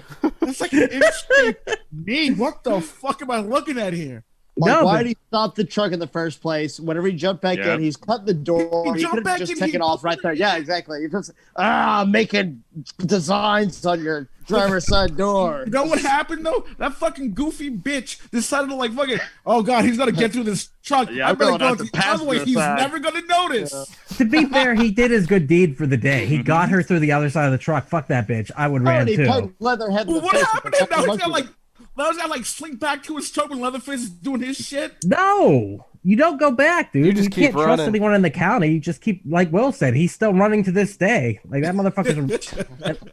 All right, but if you want to get nerdy on 3D, the cops show up, which I hate. I don't like this. It's just the cops show up. The town knew about it, so one could argue because of 3D. That the trucker was picked up by the police. But before 3D ever existed, dude, I thought the same shit. I'm like, the only black dude in this entire town who's just passing through it was the savior, just like on all the Day of the Dead, Night of the Living Dead, Dawn of the Dead, right? Yeah. And he was the dumbest and the smartest person because he knew to take a weapon, he knew to use the weapon, and he knew to get his fat ass the fuck out of there. He ran. He was smart. I think Ken Foree's in the third one or the fourth one too. Isn't he? He's on the third one. Yeah. Fuck yeah. You said Dawn of the Dead. I love Ken Foree. He's like a hero. No, he's the shit. Yeah. But also when she gets away and that laugh of like, holy fuck, I did it. Number one, how does she know the guy driving the truck isn't part of the family too? Thank you. We never played on that. And number two, I do love the final shot of this movie, which is the dance, where he dances around. There's something beautiful and poetic, and it's like a ballet. And like you said, he was just maybe doing a moment of insanity, but at the same time, it's a beautiful shot to go out on. It's very unique. Right. You're just like, what is going on? What's the Hobbs? It's iconic. It is iconic. It is. And it's absolutely, this whole movie it works. Just like pulling her into the door when he grabs her as she's running up. Right. There's the most shot. Again, I know where you're going, Ducky, but before you go there, again, the sun. The sun plays a big part. The sun is the opening shot. We see Dawn, and then we see Monument Man. I have that shirt, David. That's great. I want that shirt, David. Awesome.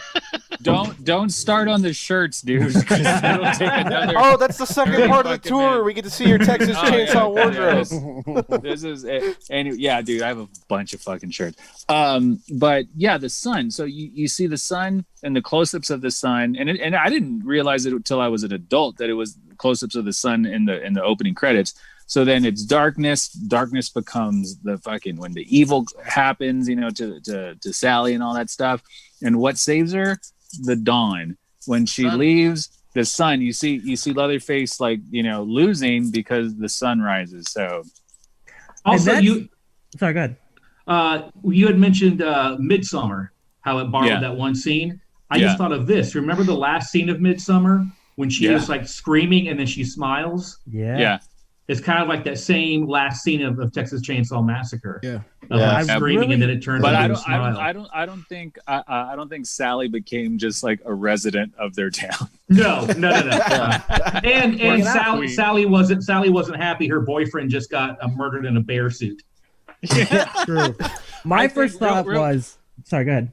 Oh no, it's a little off topic, but my whole theory on Midsommar as a director was probably dared. I bet you can't make a scary movie about a stuffed animal. Oh yeah. And so it's a stuffed teddy bear. The movie about a stuffed teddy bear. Proved him wrong. The fuck I can. Yeah. What do you say? The strange thing about the Johnsons is his college film. No. Trust me, after seeing that, you'll realize that guy can make anything scary. Oh, okay. I'm gonna write that down on my notes, Professor Jessup. But that's for me. What I really like about it is, like you said, when she jumps out the window the second time, and it's daylight. You were not expecting that. I wasn't expecting that. That was shocking to me to see, because they show like almost pitch darkness. They show the terror within that, running through the thistles or the bushes or whatever it is for so long. And like, she is running towards the light because she runs away from the house, gets lost, and has to run back towards it because there's nowhere to go. And that's what's so great, is she's always running towards the light. And as much as it was danger back there, she had nowhere out. Where was she going to go in the night with a chainsaw 2 feet behind her? That thing is like close to her. That is way too close for comfort. Dude, yeah. How fast is fucking Gunner in this though, man? He's got some moves. He's fucking the whole time. Like, that fucker's got some stamina. He's fucking like, he's booking it. He's he's like Larry Allen, just a big ass fat dude. Boom, boom, boom, boom, boom. And he threw Pam like she was a rag doll. He threw Kirk like he was nothing. Like he literally picked that actor up. Holy shit! When he hit him with a knife, or when he hit him with the hammer, and just like fucking picked him up. And that's why him and the actor, that douchebag that played Leatherface in the remake, had this little rivalry because Gunnar Hansen said that he closed Zangief that he closed the butcher door like a pussy. Really, Zangief from Street Fighter? It's Latimer from the program. The program. Shit. Damn. Andrew Briniarski. Butterfinger from Hudson Hawk. No shit. He talks so much shit about Gunnar Hansen. Like he's like for the fucking TCM fans, like he's a hated individual. Oh no shit. That's well, real quick. Sense. I want to touch on he was a fucking Nazi in Higher Learning. So yeah, exactly. So there you go. Real quick, you were talking about the mafia connected to this movie. What were you talking about? Were you talking about when they sold the international rights to the movie? Is that what you mean? Well, yeah, when they sold the international rights. And if you watch the documentary, I forgot the name of it. David, keep me honest. It's like is that the name of the movie? No, shit, I forgot the name of it, David. No, the name of the documentary that they released. It's like all in the family or some shit, or portrait of a family. Like a family portrait. They talk about all of the cast and crew and how pissed off they were at the contracts that they signed, that they were going to get 1% of the profits from the movie, but under the Tobe Hooper, Kim Hinkle production. Right. So then it was a lot like Social Network, where they fucking, bought that one dude out that owned half of the company because they got 1% of Toby and Kim's share. But then when they sold the rights, they were selling bigger shares to this mafia connected company that sent it internationally. So they were getting pennies. So when their first check came, they were like, oh, we're movie stars. This movie's playing all over the world. Da, da, da. And they're getting like, 2-figure checks. I heard it was like $450 an actor. Like that's pretty much what they got.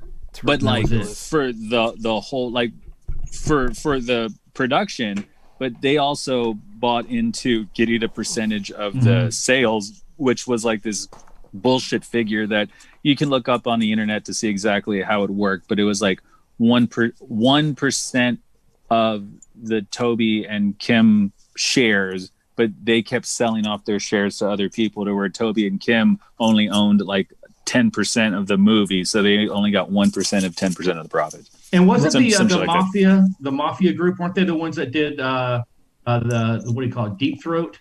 Wasn't that the same company? Well, that's why Chainsaw was played at a lot of adult movie theaters and shit. And it makes a little cameo in Taxi Driver in Times Square. When he's driving down, they're playing the Texas Chainsaw Massacre at the City movie theater. Yeah, that's right. Well, that's what's amazing, is they basically, by having to finish the movie, they had to keep selling off a little bit of it here and there, and they got the actors to do the movie for a percentage at the end of it, like you said. Right. So at the end of it, I don't think they made any money off this movie, did they? No, they made no. $6K each. Yeah, even the production designer felt that he got ripped off because they used a lot of his like real art, like he's like David, like you do like taxidermy type of shit, and he was pissed off that they used his armadillo in the opening scene because he was they were going to destroy. He filled it and stuff so they could run over it, and they didn't end up doing it. There was another shot of a dead dog with a fly I saw somewhere today, and you actually see the van in the background. I couldn't figure out if they filmed that or not, but it's not from The Hills Have Eyes. It might be. Okay, my bad. That's okay. No. They were originally supposed to have a dead dog in the beginning scene, and they didn't because they knew that they would turn off the audience, and they're like, "Have you not read the rest of your fucking script?" Right. Yeah, exactly. But it's absolutely amazing. Like you said, with the taxidermy stuff, with the furniture, they went around to the local farms and they said, "Hey, can we get stuff?" And they got like cadavers like $5 each. Yeah, they got like horse skulls and dog skulls. Yeah. Yeah, and it's real. What you see is real, and that's Ethan. You talked about your word for it was disgusting.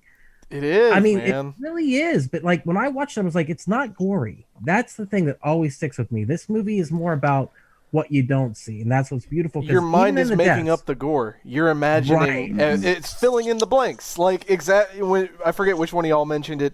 Oh yeah, I saw the girl get hooked. I saw the hook go through her back. No, not at all. I saw the guy's guts explode when the truck hit him. No, it's like the Mandela effect. Yeah, I was gonna say Mandela effect. Yeah, it really is. Hey, did you guys ever notice that the end dance of Leatherface kind of looks like Star Wars Boy?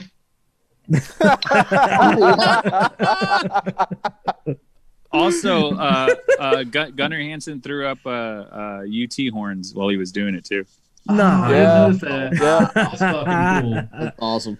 That's awesome. Well, is there anything else that you guys want to talk about specifically? I have a question. Okay. It's kind of off. I mean, it's about Toby Hooper, but is it? I don't know if you know this, Larry, or not, but did he really direct Poltergeist? And thank you. Oh, that Spielberg as a ghost director or whatever.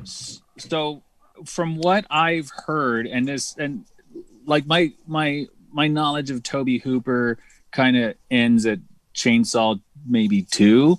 Okay. You know, I love his cameo in Coming to America. I don't know if you've ever seen Coming to America. They go like, "Hey, and it's Toby Hooper, and they're like, "Hey, Toby," and he like walks off. But I heard and I read that he was so coked out, and Steven Spielberg was producing the movie, that he basically directed it and gave Toby Hooper credit for it. That's what I've read. That's what I've read. That's I don't know how true that is. Well, I think it's one of those things where, you know, E.T. was being made kind of like at the same time. Mm-hmm. But from what I've heard is that basically Spielberg was giving Toby Hooper notes every day, and was basically like, it wasn't like Spielberg was on set filming Poltergeist. Sure. But he was giving him notes every day. Because if you watch Poltergeist, that's a fucking Spielberg movie. Absolutely. You know, everything. And I was going to ask that about Toby Hooper, because it's really weird if you look at his filmography. I mean, this is his biggest thing. Everything else, and it's such a weird thing because what was it? Life Force was so fucking weird. I dug Funhouse. I thought Funhouse was a good flick. But you see a lot of Funhouse in Chainsaw 2. Yeah, so it's just interesting because I really thought for him after this, and then with the success of Poltergeist, that he would have had a much bigger career than he has. So I was just, I don't know, I just wanted to throw that out. Oh, one more thing. The logo at the very beginning is Chainsaw 2 words. Yep. It's a chain, a capital C and a capital S. Yeah. Okay. Yeah, but that's just in the So just in it's in the logo, and I had no idea that was fucking John Larroquette until I watched it. Yeah, I had no fucking. I didn't know that either. He said he got paid a joint to do the fucking. Yeah. And in 2008, in an interview, he says he's never seen the movie. Oh wow! The opening to my comedy special is basically an homage to the opening of Chainsaw Massacre, and I reached out to John Larroquette to see if he would read it, because I wrote this parody of it, and he didn't get back to me, so fuck him. You didn't give him a joint, bro. Yeah, there you go. You should have said take the narration and put it over the Night Court theme. I was gonna say whatever Dan from Night Court. So I got to the Dallas comics, I had the great Aaron Ariemper do it, and he fucking did a killer job. Fuck yeah. Aaron Ariemper's man.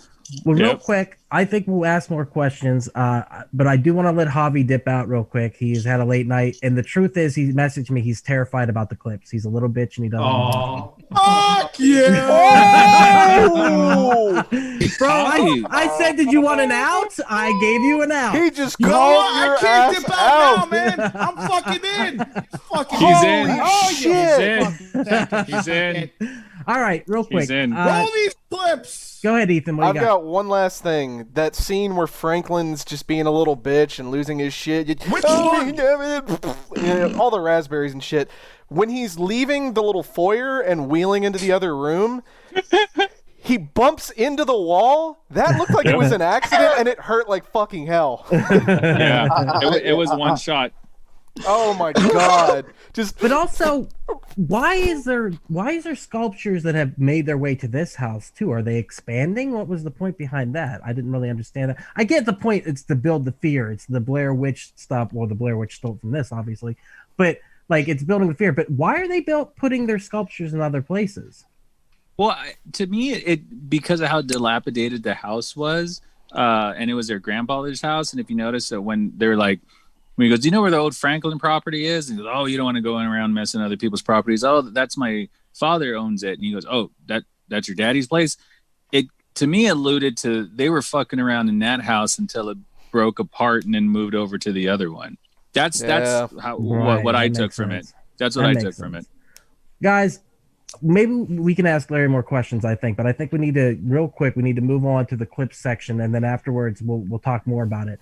The Ask Larry podcast. Yeah, dude, I love it, dude. Sorry. Here's my point of view. No. I think we should take this and do like a side podcast where we just talk about the Texas Chainsaw Massacre. I think that'd be amazing, and just do that, dude. That would be so good. Yeah, that would be so great. Sorry, good. Oh, no. I had reached out to Ed Neal and Terry McMinn and John Dugan, who play the hitchhiker, Pam, and Grandpa. And hopefully they're watching either on YouTube or Twitch right now. But getting an interview with them would not be too far off. I think it needs to happen. Cool. That would be top badass. of that is to bring down the history, dude. That'd be bomb. We'll talk about that more later. The movie itself, guys, I think across the board, this is a unanimous yes, correct? Yeah. Overwhelmingly, yeah. Yes, and we love it. That's all right. Fair. Damn it! I knew it. Yeah, that's real quick. I want to share something with you, Ethan. I'm going to share my screen here, okay? Alrighty. These are some photos that Larry sent me earlier, and I really wanted to show it so we could talk about it. Can you see those, guys? It's loading up. There we go. Ooh. Yeah, so Right, that's awesome. That's me with Alan at the gas station. He did a meet and greet, and he told me that he was like, yeah, I was just this Jewish guy from New York, and I got casted in this movie. He goes, I think I stick out like a sore thumb with all those Texans, and it's funny, after he said that, I watched it again, and it's like Larry David as a fucking teenager hanging out with all these right guys, quit goofing on me. Yeah, so he's a real nice guy. Now you'll notice my son does poses throughout the whole thing. Oh yeah. Oh no. Yeah. Yeah. That's all. So and once again, we have to reiterate: your son's name is Gunner, and he knows why. Yeah. He knows why his name's Gunner. We'll get there. Yeah. So this is the house. What is going on? It's a lounge now. It's in Kingsland, Texas. Yep. It's called the Grand Central Railroad Cafe. It's basically a bed and breakfast now, and it is actually the real house. They moved it from where it was in between Austin and Bastrop, and it's a Sears model house. Like, I know way too much about this shit. What's a Sears model house? So Larry, do you ever change clothes? What the fuck? I do. Like I told you earlier, I have many shirts. You're like Ernest. I get it. Know what I mean, Vern? Oh, that's awesome, though. So what's a Sears model house? What's that mean? So like yeah, you can order homes from Sears, and they came like cookie cutter, and you would like basically put them together, like back Red Dead Redemption 2. Yes, thank you. That's right. That's why. Oh, is that true? Oh, yeah. Cool. It is. Yep. So I had my theories of like, is this the real house? Because if they sold it like make your own house, could this just be the same model? But no, it's actually the real house that they moved, turned it into a cafe. You go in and it's the exact same house, with the exception of the kitchen was turned into an industrial kitchen. And the owners, and I've been there twice, so two different owners, used to be called something else. If you go in with a Chainsaw Massacre shirt, they know why you're there, but they don't have really anything outside. They don't promote it like it's the Texas Chainsaw Massacre house. It's close to Marble Falls, so it's this beautiful. Like, I can't recommend visiting it enough. The food's fucking delicious, and if they see you in a TCM shirt, they let you walk around. They're like, "Have at it, man," you know. That's And they're really nice. Okay, I gotta ask. Exactly. I gotta ask. What were any of your children conceived in this house? I just gotta know. I'll put it to you. The first time I went, I'm sorry, I've gone 3 times. They weren't conceived in the house, but Gunner's named Gunner because I believe he was conceived shortly afterwards. I gotcha. Nice. I gotcha. Ethan was all like, "Why did he ask that?" I had my reasons, good sir. That's what about right. the gas? Yeah. Like the that. gas station is that all done up like TCM? That's in Bastrop. I have see, that's the inside of the gas station, and that is me with William Vale, who plays Kirk, who also doesn't do very many meet and greets. But I will be honest that the gas station is a little bit of a letdown because the room where the cook is, where he feeds Sally with the broom, it isn't open to the public. They use it as a storage room. So you're in the actual gas station part, and it's a big collectible shop. But they have the whole wall to TCM, of course, but then they sell all sorts of horror movie memorabilia. And then in the back, it's just like, cabins and shit, and it's where you like stay over and camp out. They have a pretty decent brisket place, but when I went to the grand opening, I was met with juggalos. And they had a park and ride because they didn't have enough room. Yeah, dude, juggalos are there. And they had to do a park and ride because there wasn't enough room on the property for the fucking hundreds of people that were there for the grand opening. So you parked, and it felt like, are we going to be victims of a fucking Chainsaw Massacre? Because you parked in this fucking barn. And then the park and ride was just random, like, citizens of Bastrop dropping you off at the fucking gas station.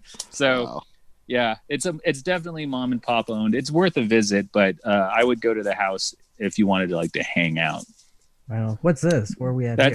That's Ed Neal, and that's in the back of the gas station. They didn't have a sign that he was even fucking there. That was at the grand opening. Wow. So there was hundreds of people there, and long line to get into the gas station. We all assumed that Ed was going to be in there, but you go in and it's just like, oh, it's the inside of a gas station that I didn't see in the movie. And you leave within 10 minutes and you go to the back, and I caught him right before he left.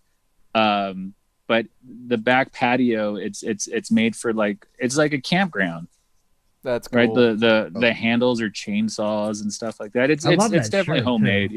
Yeah. Look at that shirt he's wearing, the gas station. That they were selling those that day. That's fucking badass. And this is the gas station here. Yeah. I knew there was a picture in here. So obviously, it's this off. Like, this is like out in the country, like country. It's in Bastrop. It's kind of out there. Right on. I love what your kid's doing too. He just amazing. Great. There he is. There he is. I wanted to. That's what happened to the driver of the Black Maria. He survived. Alive and well. He sells I love the fact that he's got the wrench too. He sells it. That's awesome. Nice. He's got a wrench mold and he sells it. Nice guy, Ed Gwynn. He's a really, really nice guy. That's super awesome. And then that's John Dugan, who plays Grandpa. My hero. He's your favorite. Yeah, he's a funny fucking dude. It was weird because when I brought him the autographed picture of Marilyn Burns, Gunnar Hansen, and Ed Neal, this was after Gunnar and Marilyn had passed away. He was nervous to sign it. It was funny. I was like, but that's you in the picture. He's like, well, I don't want to fuck it up. And I'm like, wow, that's you, man. It was pretty cool. Look how creepy that picture is. Right behind your right shoulder, there's some person peeking out behind the curtain. Oh my god! That was like their handler, because he wasn't supposed to go in front of the table, but they know us as the Chainsaw family, so they tend to do us little extra favors and shit. That's so awesome. Your son's killing me in these photos. Now who's this? Yeah, and that's Terry McMahon. That's Pam. That's the hook girl. Oh, nice. Yeah. I know her as the red pants girl. That's what I know her as, because I was like, oh, sweet Jesus. She's ripping your son's face off.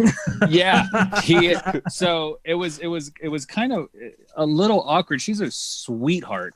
And she sells these badass shirts where it's her on the hook, like screaming with like blood splatter. I got it framed behind me. But she was a model. She tried to disassociate herself with the movie. She became a realtor in Austin, and like didn't do any cons, didn't do anything. And so for the 40th anniversary, I'm not sure. I don't think she was there. And then once Gunnar and Marilyn died, and Jim died like in 2001, and the guy who played Franklin, he died in the 90s. So it was just sad that she wasn't able to be a part of it. And then she just started up again in like 15 or 16. Nice. Good on But her. yeah, she's holding my son's face for some ungodly reason. I don't know why. She was being a grandma, and he was kind of like, oh. Yeah. And then that is Gunnar Hansen with my son Gunnar, and he's blocking his face from really getting hit by a chainsaw because my son was like 3 at the time, and I told him I was like, I'm holding it, you know, because my son wanted to be like, let me kill Leatherface. And so yeah, my son's 10 now, and my daughter's 15 now, and Gunnar Hansen passed away a while ago. So yeah, it's one of my favorite pictures ever. That's awesome. That's awesome, man. That is what. Oh yeah. That so is nice. so cool. Come on. So Pam actually retweeted that. If you look up Pam Chainsaw Girl on Facebook, that's one of her pictures. Yeah, I had to do it, you know. And I was very sick at the time. If you notice, I'm wearing the same shirt I'm wearing right now. I just had my wife jump. I was like, all right, jump and look away, like. So yeah, And a lot of people do that. Your wife supports this. It seems like she loves it. Like, yeah, man, she you know,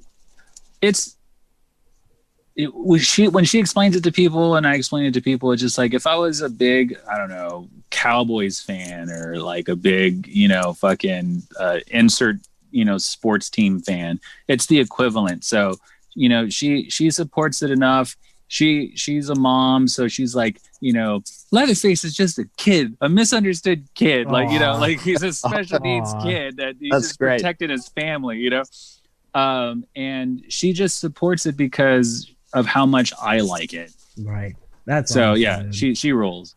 Yeah, that's awesome. Yeah, that's just great. That's boom in the house right there. Yeah, there's the stairs that, you know, Bubba chased Sally in. It's you could see the window right there. There was a family that was actually living in the house while they were filming, so they had to like plan out like scenes, and so they would decorate their house, and the fucking family would be in the other room watching TV and shit. So. Oh my god! And it was real blood and guts and gore too. It wasn't like no joke. That was real stuff they put in there, right? Well, I mean, it was real like pelts and shit, but the blood outside of Sally's and Gunner's was fake. There's a lot of meat. They use a lot of real meat. So, again, to be a Debbie Downer, so I got diagnosed with stage 4 cancer in 2016, and I had just had 2 major surgeries. This is July of 2016. My birthday is July 7th. And so I thought I was kicking the bucket. So I just got all my sisters and all my best friends and stuff like that. And I was like, you know what? For my birthday, I want to go to the chainsaw house, you know, kind of before I go or whatever. And so that's just all, you know, my good friends, my sisters and my wife and kids. And they, you know, they let us, you know, basically take it over. And it was packed too, because there's a lot of people there because of the summer. There's all these, you know, people at Marble Falls at the lake or whatever the fuck it is. Like, we didn't give a shit about any of that. We just wanted to go to the house. Fuck yeah, dude. And how are you doing with the cancer? Right now you're in remission? Right now it came back in May. And so I'm doing immunotherapy now. So it sucks, but, you know, things like these podcasts make me forget about it. So I appreciate you guys having me on. Hell yeah, dude, you've made this tonight. Like I don't know how we're gonna do one next week. So. I know you're stealing the show, dude. This is awesome though. It was hey, it was my idea. Give me all the credit. David. Oh God. Yeah, Make it about me. Yeah. You got to have you in the... that best friends picture. Yeah, notice he wasn't there. So I didn't warn my family that I was taking it, but I made sure I told them that we had a large group, and I asked for the dining room, and I had to tell them over the phone which room it was. So it's too dark on the top picture, but the doors line up. So that's the dining room. Cool. That's fucking nice. I got one more. Let me make sure I'm sharing audio real quick. What he's showing just while he pulls it up, so there's not dead air, is probably my most cherished thing. I was able to record video of my son meeting Gunnar Hansen. This is so cool. Let me know. Mr. Hansen, how are you? I'm Larry. I'd like you to meet Gunnar. Hi, Gunnar. Named after you. Really? Yeah. Come on. That's so awesome. Oh wow. Mr. Hansen, did you guys hear it? I'm Larry. Oh wow, that is like one of the special, coolest things. man. When That's you really said that to me special. earlier, I was on the phone with my girlfriend and I was nerding out so hard. I was like, because the pictures alone, I was like, this is so cool. But then being able to see that moment, dude, that because when you told me through Messenger that your son's name was Gunnar, and I was like, what? And like I was like, this is gonna be the greatest cast. And then to see him meet him, I was like, dude, I'm fanboying over the video of your son meeting. It's so cool. Thank you for sharing all that, dude. That's cool. Well, thank you for presenting it. I didn't want to hijack I was worried about hijacking the podcast. Fuck it, dude. We're having a blast. This is fun, dude. Thank you, guys. Larry, you need to give tours of your Texas Chainsaw room. Like actually let people into your house. Yeah. You know what? When I would have back when the world wasn't burning. Oh, you guys are more than invited once the pandemic's over. So never. Yeah. Yeah. I would show people the room and stuff because I have a whole clown section. I have a whole Devil's Reject section, and it's funny. A lot of this stuff. Shout out to Oddities and Dallas. A lot of the stuff I got from there, David. Thanks to you. Like I got this weird clown music box and listen to the song. It's creepy. That's it. That's all I played. Yeah. So Javi's freaking. Look at Javi. He's like, I need 3 of those. Fucking shot himself. Javi, if you were outside and you heard that noise in the dark, dude, you would be running so quick. Yeah. Nice. I have all sorts of. It's not just TCM shit. Like this was found in a house fire. And is that a knife sticking out of the back of his head? Oh no, it's to hang it. Okay. And he also used to play a song, but and it doesn't do anything. Okay, I have to get something. I'll be right back. Oh, it's an antique off. Yeah. But my friend's mom got it at a German antique store. And so that's supposedly from the 40s. So I'm like, a house fire in the 40s in Germany. Yikes. So that's probably awesome. Yeah. All right, what you got, David? Let's see this. It fell apart. Did you guys hear that? Something fell off. Children of Dave. There it is. Whoa. Oh, shit. Oh, it moves. Oh, my God. Oh, man. That is dope. And look at the jawbone on the bottom. Oh, fuck. Wow. Oh. I fucking, by the way. You took your fucking business card holder. Yeah. Dude, Yes, that's awesome. David's a hitchhiker. We all did what happened. We didn't get hit by a truck. Shit. We know it. Well, guys, I think we should get the clips here. Whose phone's going off? Oh, that's the thing. Sorry. Oh, God. Oh, it's all right. No. Hey everyone, it's just Duck jumping in here real quick to say thank you so much for checking out the podcast today. If you're enjoying it, head over to your favorite podcast app, Spotify, Stitcher, Podbean, or iTunes, and give We Are Podcast Network a like. And just so you know, the next section of the podcast will be clips from the movie, so you can find replays of the live video stream at twitch.tv/We Are Podcast Network and youtube.com/We Are Podcast Network. Once again, all links can be found in the description. Come check out our live stream every Monday at 8 p.m. And for a full list of future films, check out our social media. You can find us at Facebook, Instagram, and Twitter at /We Are Podcast. And with that, back to the Horrorcast. Are you guys ready for some clips then? Let's get into it. I'm gonna pause while the clips play. Okay, sounds good. All right, so let's get this popped up real quick and we'll get into it. I've got 20-something clips and just kind of talk about the movie. God damn, though. This has been a blast. Where'd Javi go?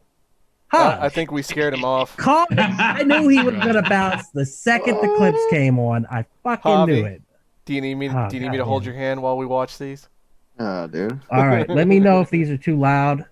He knows that Larry's about to go sneak into his house. And All right, so first off, we're going to get the Monument Man. So here we go. It is believed that the indictment is only one of a series to Come be on. handed down as a result of a special grand jury investigation. Compared to a large monument, a second Kind body of want was Larry to found come in a back because I ditch want to near know the what's the perimeter story of the with the cemetery. second head on there. You know what I mean? Like my great uncle Lester. It's just I don't remember it being there. That's the thing is like I've watched this movie maybe one time before, and I don't remember it opening with that. Do you guys remember it being there? I literally went to the internet and checked to see if it's I didn't. I'm the same way with you. I had totally forgotten that intro. Yeah. we And can it was skip just- this next clip. Oh, you don't want to watch Meet Franklin? I got to pee. All right, go for it, man. Yeah. Go for it. Yeah, he's gonna go on a can. We'll take turns. Roll down a hill. You want to take a quick break? That's his paycheck in his pocket, by the way. Wait, what? This was the last scene that they shot, and he refused to do the scene until he got paid. So if you notice the paper that's in his pocket, it's his paycheck. Let's go back and see if it's there. Yeah. Larry, real quick, Monument Man. Do you know what the story with that is? Is it just that it was meant to be creepy? Did they add that later? Because like me and David were saying, we didn't remember it from watching it the first time. Yeah, no. Monument. The grave is actually that cemetery is closer to Houston. It's the only chainsaw site I've never been to. But it, if you listen to the radio, the news reporter playing it, like when the opening scene, you hear like that's the camera, which is the hitchhiker's camera that he has, and it's macabre art, as the news reporter says. So this is the hitchhiker that did that, and so because it made the news, that is how Sally and Franklin found out about it, because it was at the cemetery that their grandpa was buried at. So the importance of it was that the hitchhiker's playing with corpses, which is that one part of Ed Gein, right? Which is so cool. I didn't know that. And it is multiple bodies, and they say there's another body in a ditch nearby. So it's the whole entire reason why they're making a trip out to their grandpa's property. So yeah, it kind of gets the story going. Man, everyone left when we went to this. Sorry, go ahead. I'm sorry, I didn't. Bio break. House of a Thousand Corpses is a fucking complete total ripoff of this. We talked about absolutely. Yeah, like every beat for beat, it is. Speaking of which, we're going to be watching that soon too. So yeah, no, I still love it. I haven't seen House of a Thousand Corpses since it came out, and I remember hating it. So I cannot wait to watch it again to see if I like it. I love The Devil's Rejects. I think it's amazing. Yeah, I got to show you my autographed poster of The Devil's Reject. Fucking A. All right, ready? I think we just lost the feed there, Ducky. No, it's all right. We're bringing it back up. Let's meet Franklin, even though no one wants to. That's why Will went to go piss. Oh, there he's back.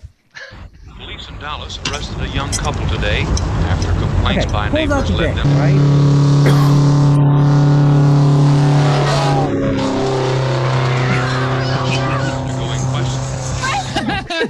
He's cruising. All right. he totally unbuttoned his pants, right? But all right, that's the dick. But where's the dick? Oh, I guess it is. Oh, never mind. Did you turn into the "Where's the beef" lady? But where's the dick? Where's the beef?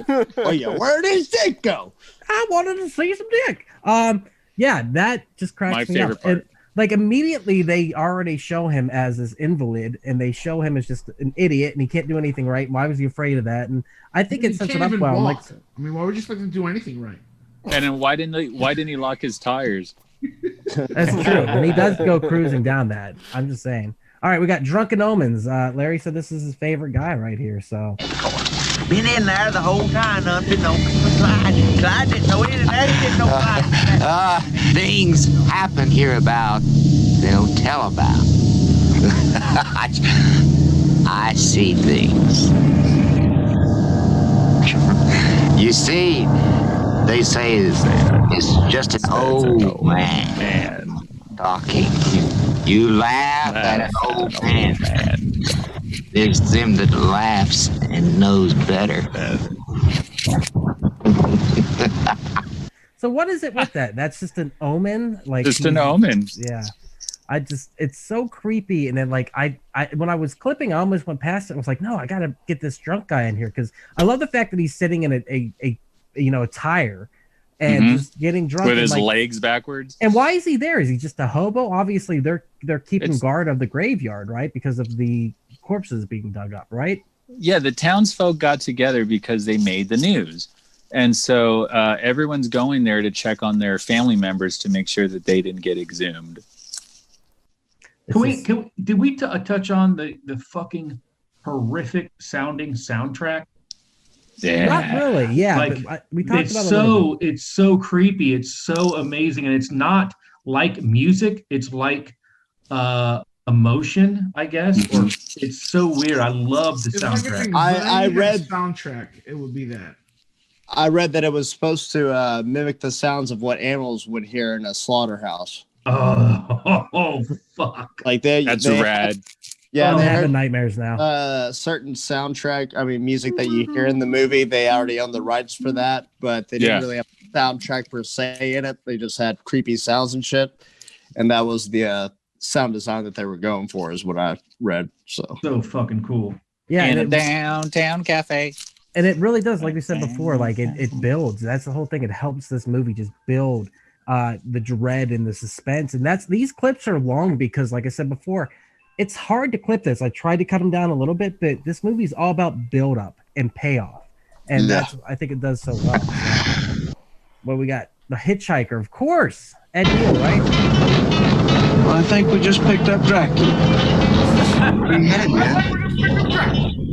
He looks like James Franco, right? He really does. He does. Right?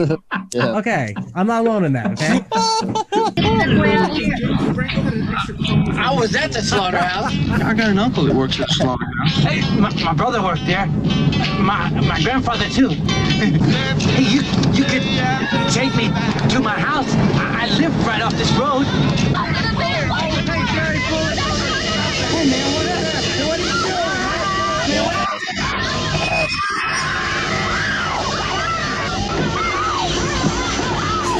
First raspberry.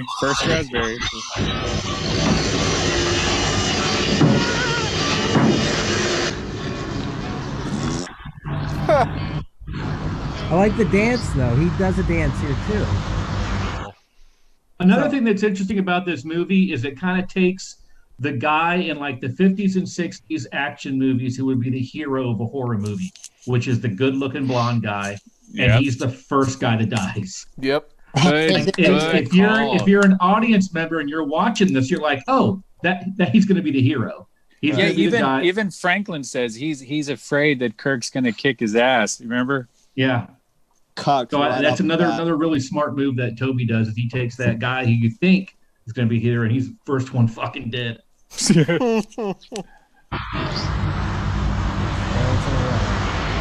All right. So then we got the conversation. I didn't never even realize this is a trap. That's interesting. I never even thought about that. So is this window washing guy in on it at all? Because we don't see him at all after the gas station thing. But no, that's Louis C.K. Fucking John there, dude. It's fucking Mega Mind. Well, as we know, he is in on it then because LCK. He's the guy that keeps the kitchen clean, I guess. I mean, but that's a good question. They do kind of talk about that in the remake, which I evidently fucked the remake. But like, is the community in on this? I don't know. So obviously he works there, and they got to bring the meat in to chop it up, right? So are they bringing it in pieces, and they're saying it's, animal meat, or like sometimes, David, it's just B-roll. B-roll. Got that B-roll. But he's also obviously a simpleton. So, one could venture to say that the cook just hired help, and he's just for creep's sake. And speaking of it being that's a really funny moment, the way the guy keeps on going back and forth with the bucket of water. Like, I'm done. Fuck, I'm not done. Yes, I'm done. Yeah. No, I'm not done. That was the comic relief that they were being very subtle about. Yeah. Would you fill her up, please? I got no gas. My tank's empty. Transport won't be here until late this afternoon. Hey, you know where the old Franklin place is? Question: why do you call it the old Franklin place? That's not their last name. Hey, yeah, but go ahead. So he's Franklin. They reuse this scene twice though. Like he slaps the HUD and walks away, and then they comes back and talks to him, and then at the end he slaps it again and walks away. It's the exact same scene they used twice. Oh shit! I don't think I clipped that though. That's crazy. Okay. But they double down. But why do they call it the old Franklin place? That's his first name. Their last name is. He's like Super Mario. Yeah, Mario, Franklin. It's the same Franklin. But it's not. It begins with an H. I don't know what their last name is, but that's why I was like, why would he say where the old Franklin place is? Is that it would be his mother's father? That's what I thought too. That's what I was wondering. Is he named like after the original surname? Is that what's going on? That's the assumption that I have, is that it's his it's the maternal grandparents, and because their last name is something else. I forgot, but yeah, his name in Mexico would be Franklin. Oh yeah. Frank's a shitty law firm. Yeah, it's an old 2-story rock house and it's sitting up on a hill. I think that accent, that is a Texas accent. And that's what I was saying earlier to Jake. Like, these guys aren't acting. These are Texans. And I never realized it. Like, I love it. Like, they might be playing it up a bit, like we play up when we talk on camera. But that's still a Texas accent. I fucking love it. Like, well, if you notice, him and Sally are the only ones with Texas accents, and that's a subtle way of showing that they grew up in the sticks. Nice. Yeah. turn on that road back there, but I'm not real sure. Yeah, maybe I seen something like that up that way. Well, now look, you boys don't want to go mess around no old house. Those things is dangerous. You're liable to get hurt. We'll be careful. You don't want to go fooling around other folks' property. There's some folks don't like it, and they don't mind showing you. Oh, my father owns it. And that's your daddy's place, huh? See how he's like let down. Yeah, you're right. And he's also doing what he did in the dining room scene, if you notice, where he's all like, "Yeah, you should go up there. You shouldn't be messing around." Like, he's almost like, we don't notice it when we first see the movie because we don't see him as that Jekyll and Hyde, but he wants them to go, but then he's telling them not to. Just like in the dining room where he doesn't want to see him get murdered, but then he enjoys it. Yeah, it's all about the build up for him, and that's the masochistic thing. I got some good barbecue here. Why don't you fellas stick around here a while? That's such a good scene, and like you don't, like you said, realize he warned them. Like, he said to them, "Don't be fucking going around places you don't belong." And that's this whole movie. If they wouldn't have went into the house, they would have been fine. But they just popped in like they owned the place, and it's fucking crazy. Isn't this also another trope that has been used a lot? The old guy at the gas station that the teenagers come across. Like, what's Captain Spaulding. Yeah, Captain Spaulding, Friday the 13th. Don't want to go down that rod. Yep. And what was the great? Wasn't it Cabin in the Woods did a great scene on that too? Yeah, where he's like, "Oh, these guns. What are those guns for?" Yeah. But also Pumpkinhead. Pumpkinhead was a reverse of that. Yep. And like I said, I really like here. I'm gonna stop share for a second so we can see all of us. I'm gonna go back and forth so we can see each other because I can't see you guys when I'm in there. That and Javi's gone. I love the way you keep bringing up the Jekyll and Hyde thing, because he does come across as kind, compassionate, and caring. He's like saying to them, like, "You be safe. We don't." And to see him be able to switch, and especially when you know what he's able to do in the second movie, how charismatic and evil he is, you've got to give it to Jim Sido. Was it Sido? Yeah, Jim Sido. Yeah, Sido. I said it wrong again. Just got to give it to him that he's such an amazing actor, and it would have been wonderful to see him do more stuff too. Again, Sadao is great. I don't do well with last names, though. You know this. Hey. How many times have I got Salamo wrong? I got it wrong again, didn't I? Again, he was the only SAG actor in the movie. Oh, so he had been in other stuff. Yeah. All right. You can kind of tell. He definitely seems to be the most polished actor in the movie. Absolutely. I mean, his switch around, and I just realized this now. He looks like what Dax Shepard is going to look like in like 25 years. Dax Shepard just left the fucking. Oh. Yeah, he was got all upset. Just left the chat. All right, You're this is the getting one. punked. Ethan hates this shit. I don't understand why you hate it. I fucking love hate it. it too. I fucking hate this fucking shit. Come on, they're having a good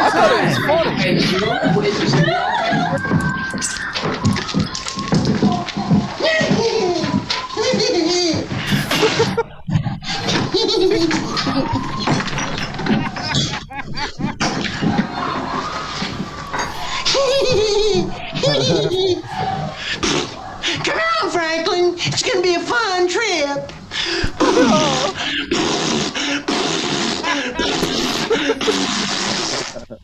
He looks like one of Jeff Dunham's puppets. He really does. He looks like Walter. I don't think I'm gonna be able to take it. Watch, he hits the wall here. Whoa! Like it looks just too like it looks. Because he hits it so hard, like like if you're supposed to hit a wall like that, you almost have to brace yourself because your mind tells you not to. Right. Like he just ran into a glass door. Well, and his voice changes too. Yeah. Like he breaks character. That was a genuine scream of pain. He's like, "Oh, the fuck!" Yeah, he's Steve Awesomed. He's Steve Awesomed right there. I don't know what you're talking about. But That's why I scene's like him. important because he throws a tantrum like a kid, right? He overdoes it. One could argue he's overacting, but he's by himself, so that's his true self, is a bratty kid, right? Mm-hmm. They reference it later of like, how did Franklin get down to this watering hole? And they're like, oh, when he was little, they had to carry him, right? So he's been coddled his whole life. So he's literally throwing a tantrum. He's doing the raspberries that the hitchhiker did, right? And the very important line in that is, "Come on, Franklin, it'll be a fun time." So that is foreshadowing. Well, not foreshadowing. That's explaining why he's even there. Is Sally invited him? Yeah, Die Hard ripped off that line, man. Come out to the coast. We'll have a good time. Come out to the farm. We'll see Grandpa's grave. We'll get together, have a few laughs. Yes. Yippee-ki-yay, mother. Oh, wait, it's not his movie. I don't like Kirk. I'm kind of happy he gets it. That's all I'm gonna say. Shocker. Yeah, Kirk's a dick. That's something for you. Here's a human tooth, bitch. Let's go.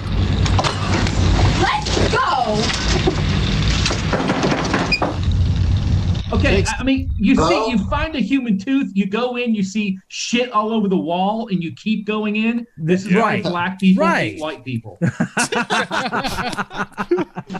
is the birth of future commentary right here. Don't go in that house. Oh, yes. They got bones hanging up in that house. No. Hello. Did you notice the sound of the pig? Yeah, that draws him in. Leatherface is making that sound. I would argue that it's not drawing him in. I would to argue scare him that off. That's to scare him off. Yeah. Right. There's a pig in here. Let me freak you out.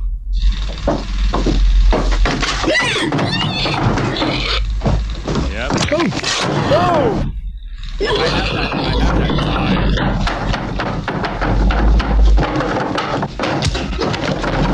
Look how he picks him up. Like nothing.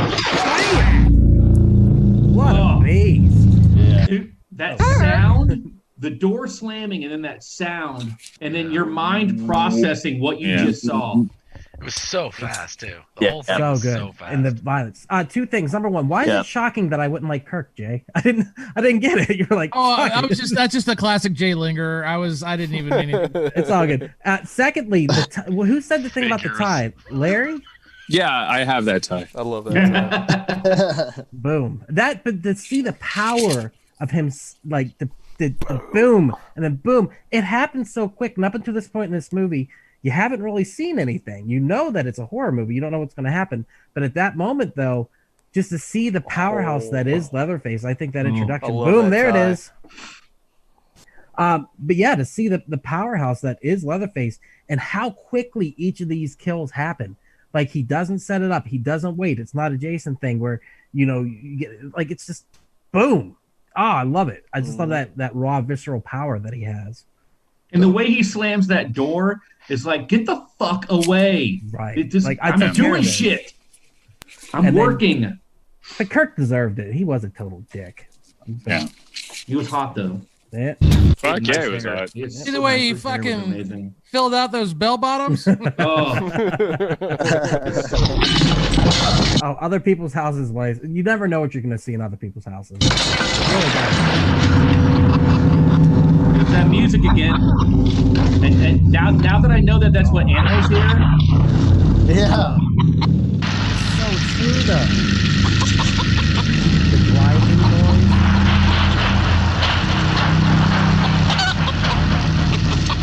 I take it back. This might be my favorite piece of film.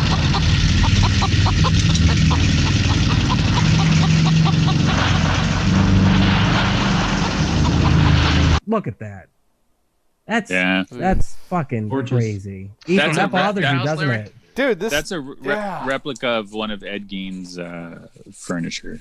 Okay. Wait, what? They duplicated his furniture? Like he actually has that? I mean, inspired by, yeah. That's one of his most nefarious acts, was the fact that he would actually, he made bowls out of human skulls to eat out of, and he made a belt out of nipples. Thank you. And then he did a box of vulvas. But what? Yeah. He didn't. He only Silence killed of the Lambs. Silence of the Lambs was hugely based on Ed Gein. Now, but Ed Gein only killed one person, right? It was just two. Mostly grave robbing. Right. Yeah. He killed Mary Hogan and Bernice Warden, and Bernice Warden was an elderly woman that worked at the hardware store in town, and Mary Hogan was a bartender who used to joke about being a floozy, and she went missing. And Ed Gein, similar to the cook, assimilated to Jesus Christ, assimilated to the neighborhood, and would joke around. When they were like, well, I wonder where Mary Hogan went, and he would joke and say, "Oh, I got her up in my house, locked up," and then they found her head when they went through his house. Holy shit! How many people has Jessup killed? Because he keeps pulling stuff out of. All right, we started talking about Ed Gein, and this was one of my Ed Gein inspired pieces. Nice. That's a baby. Yeah. How many Jessup? How many people have you killed? Anyway, he's stuttering a bit. Pretty cool. He hesitated. There, officer, it's that one. Look, I know by his art it seems like he's killed, but I've seen his stand up. He's never killed. It's pretty accurate. I've seen it. Fucking gross. God damn. All right. That was low hanging fruit.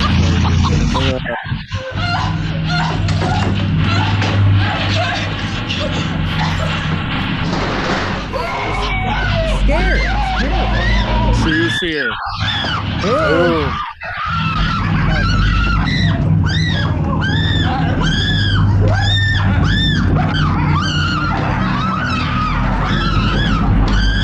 Look how he's carrying her. He's just holding her like she's nothing. There he goes, Ethan. See what you saw? And nothing. Oh, it's the editing. It's the cut. It's everything. It's the reaction. Yeah. Oh. How is that bad acting? How is that bad acting? What? That's perfect. That's so good, man. Her screaming. That scene right there makes you feel like you're watching a snuff film. Yeah. And that right there, I can't help but feel that's the exact scene where the developers of Dead by Daylight, the horror video game, that's where they got the idea for sacrificing the other characters out of the game. All the killers, to remove and kill these survivors, you have to put them on a meat hook just like that. Visceral that's screams. Yeah. If you haven't And you can be Leatherface there, Larry.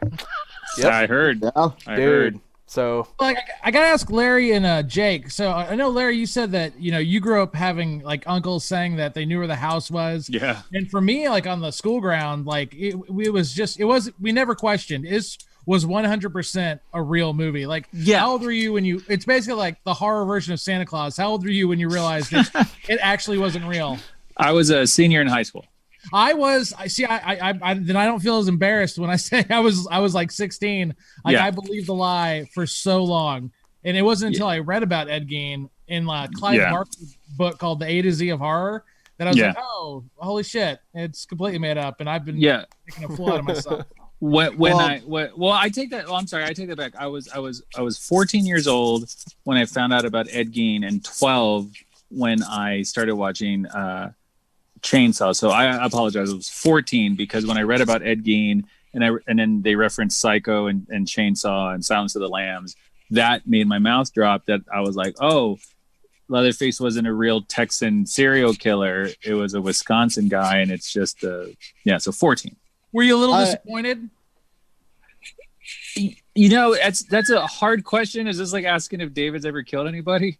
I try really hard not to glorify serial killers, so there was a sense of relief that it didn't happen in town. But my defense of Ed Gein and my defense of Charles Manson are very kind of similar to Ed Gein's not a serial killer. He killed 2 people. He's a murderer, deserved everything he got, and Manson, didn't kill anybody.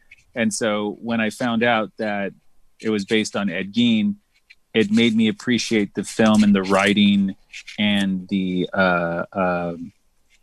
craft a lot more. That's the aspect of the film that I love, that I can also geek out on, is an independent Texan film, and how well they did, how well it's shot, how well it's edited, and then the fact that it was written by Kim Hinkle and Tobe Hooper is just, based on something that was real. It's just incredible to me.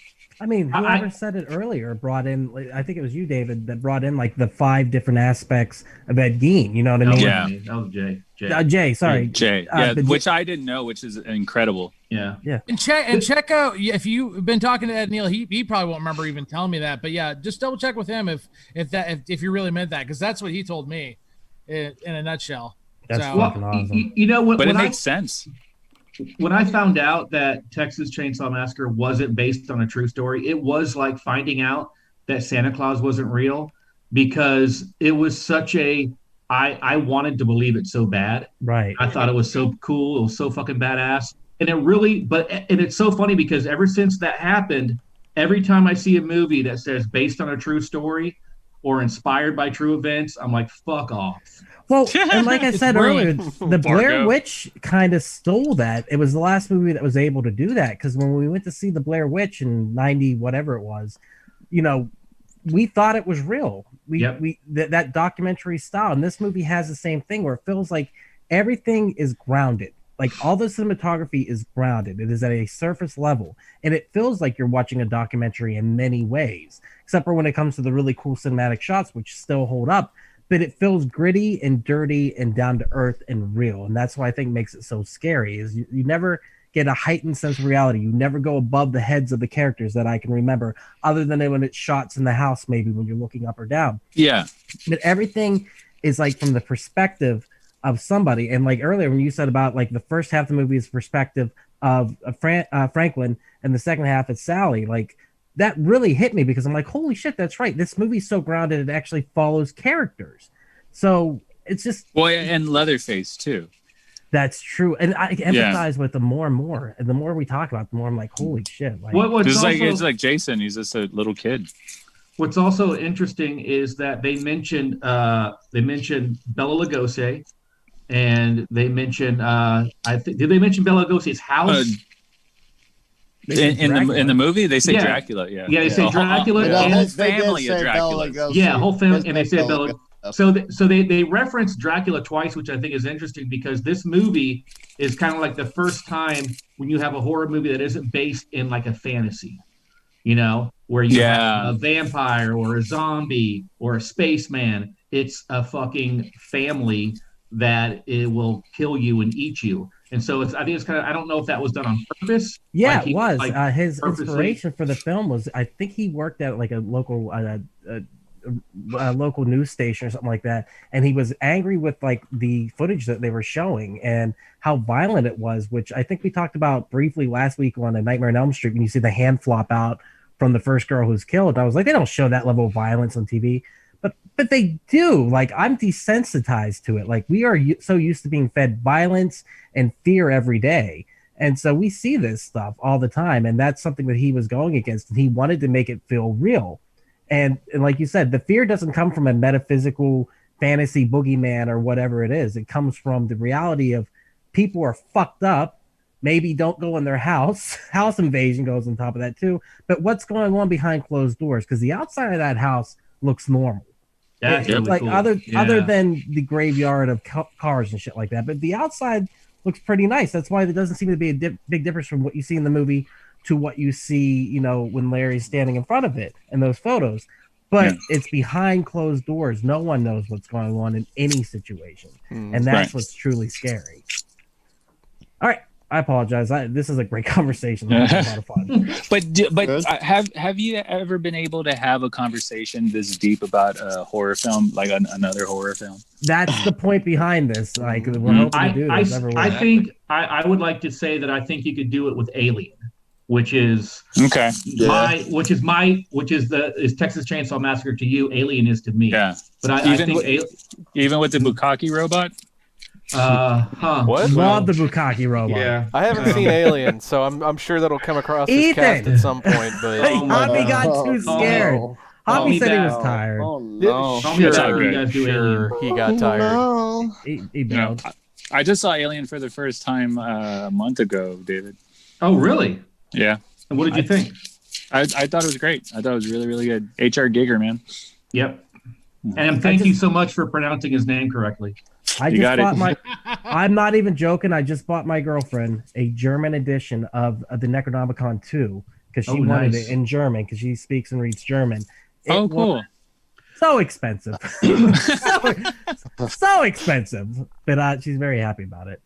But we'll do Alien sometime down the line. We'll do that because that definitely falls in the horror movie. So I pissed off my friends because I said, "Oh, cool! They did a whole movie on Jonathan Davis's mic stand." It's right, Mike. I had just real quick. Larry, somebody sent me a guy who does movie reviews.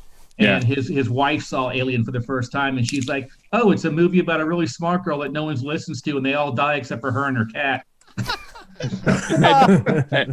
and they only have toddler panties for her to wear. Yeah. By the way, no ass at all. Yeah, exactly. Oh, I get that. There was ass.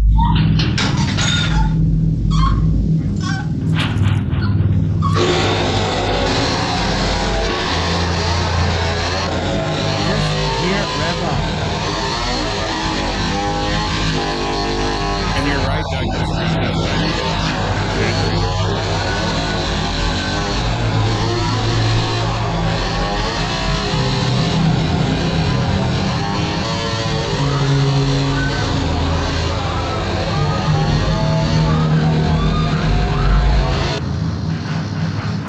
There's the sun. Yeah, there's this, and it's setting. There is. I am nothing. I am a noob compared to some real TCM fans that are out there. That are on some Facebook groups that I'm on. That they know the make and model of that chainsaw. and so if you Google the make and model of that chainsaw and go on eBay, like it goes for like hundreds of dollars because the sellers know that it's for fucking Leatherface fans. Damn. Awesome.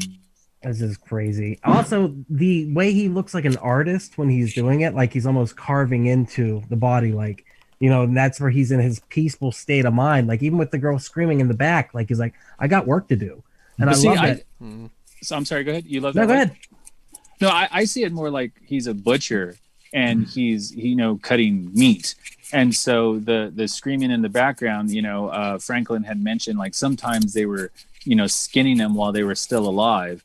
So for a person who would work in a slaughterhouse, the screams of agony while you're, cutting up meat, at the joints and what have you, really you're desensitized by it, especially if you're a psychopath that wears human faces. Yeah. Is there a reason behind the faces too, other than to express different moods or different like? I mean, it's the transsexual thing that it's really explored in part 4. So since it was based on Ed Gein, it was his wanting to be a woman. And so that's why when he's stroking Sally's face and they're asking, you like that face? You like that face? He's wearing women's faces. And so on the Pretty Woman scene, he dresses up for dinner. So he is the mother of the house filled with men. And so he's wanting to be a woman. Is that the Makana Massacre? Yeah. Yeah. Oh, they hype that Renee up to Zellweger. the max. Yeah, because when he puts on the Pretty Woman mask on the end of part 4, he's in a negligee and he's like, like he's very drag queeny. Leatherface is. I don't hate that movie because of how bad it is. You don't hate it, or you?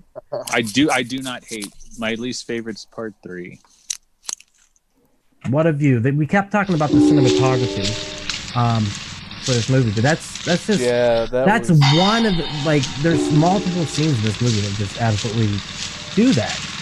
Like, it's crazy. Yeah, Daniel Pearl went on to become like a really famous cinematographer, and he actually was a cinematographer on the Michael Bay remake. He did both? Yeah, he did both.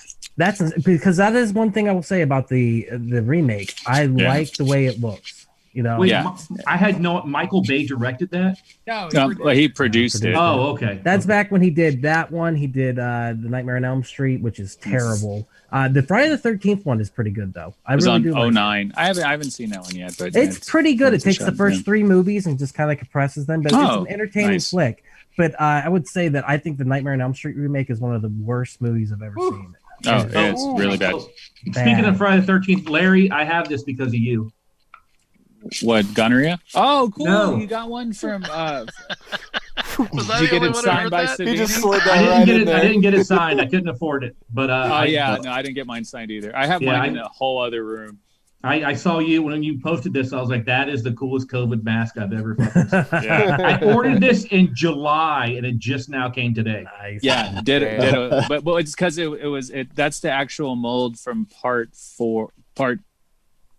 Yeah. Oh, okay. So it's legit. They hand made it for you. Yeah, handmade it, and they have inside. They have an actual like COVID cloth mask.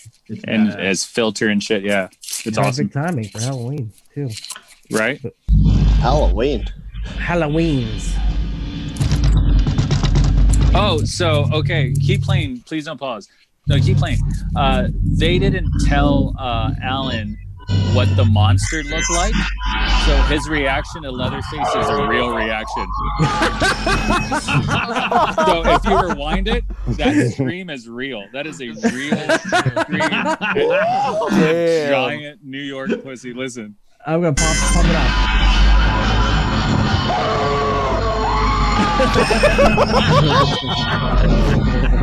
To be fair, though.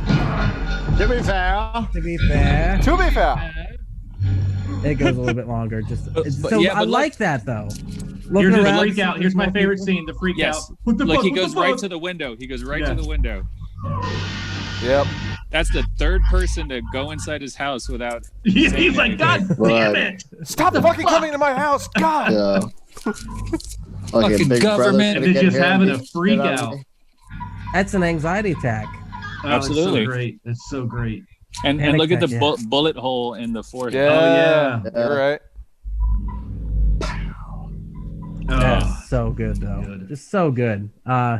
So they did not. That's so hilarious. They did not tell him. I would have had the same fucking reaction. Yeah, I he guarantee- screamed like a woman. It was fucking awesome. And he came out of the darkness like a banshee in the night. Like, it's just so cool. I love it. All right, what we got? Boom, baby. Like, flashlight fight. You guys hate this guy, but how can you? I don't think that's a good idea, Sally. I don't think you ought to go. That was cool. I'm right going to there. honk the horn one more time. Just give me the flashlight. Okay, I want to point this out too. Her nipples are viewable throughout the entire movie. Oh yeah, Full she's got flip. nips like Just like full fucking freezer going on. They're the a whole thing. bulletproof I'm vest. going to honk the horn, and we're going to wait a minute, and then if they don't come, well, we'll But see, go. he's trying to be a man. He's trying to be a protector, and he can't. His whole life he's been a burden. So he's trying to be in charge, and he's trying to be, he's trying to protect her the way she's taken care of him his whole life. And so, that's the pity of the Franklin story, is that he tries so hard to masculate himself, surrounded by these, two alpha males, right? And now he's with his sister. She's worried, and he's trying to comfort her. All right? They took the keys. Sally, they took the keys. We don't have any keys. I took the keys.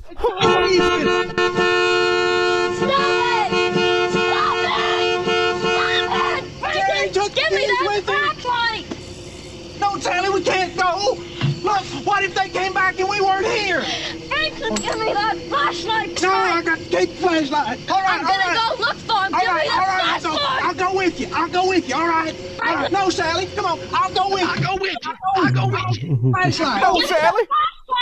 Look, I'll go with you. I can't push it down that hill! Truth. Sally, look, I know. He's just a man, baby. I'll go with you. Never mind, I'll just... Fucking nipples, though, right? I'm sorry. Roll the damn clip, you horny bastard. I'm sorry. But you know who heard that horn? Uh-oh. Leatherface heard that horn. That's right, because it's coming right up. No one ever got it this bad ever. I think he's just fucking sweet Jesus. Come on. I'm unhappy with that sentence. Hey, Jay! I'm a ellipses.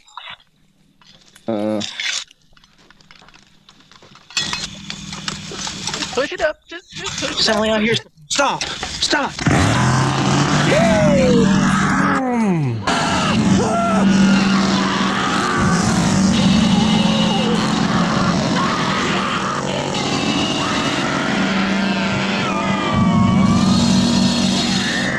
You can have the flashlight now. I think he's done with it.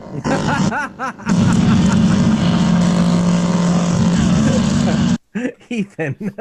And again, that's your psycho scene. Like, you don't see that chainsaw hit that body at all. No. You see the blood squirting on him and shit. Yeah. And then you think again, through Sally's perspective, it's a burden. Her brother's another burden to her, and she tells him, "I can't push you down that hill," but he's scared, but then trying to come off like he's trying to protect her. So just imagine, like I've always contemplated, how old the kids are going to be when I actually show them the full movie. They've seen clips and stuff like that, like when we go to the house, like, oh look, this is from the movie. But the whole movie itself, I think having a daughter with a little brother would relate too much to it. And you got to think, she has no idea. Sally has no idea what happened to her friends. So she's just looking for them. And then all of a sudden, this monster comes out and murders her brother in front of her.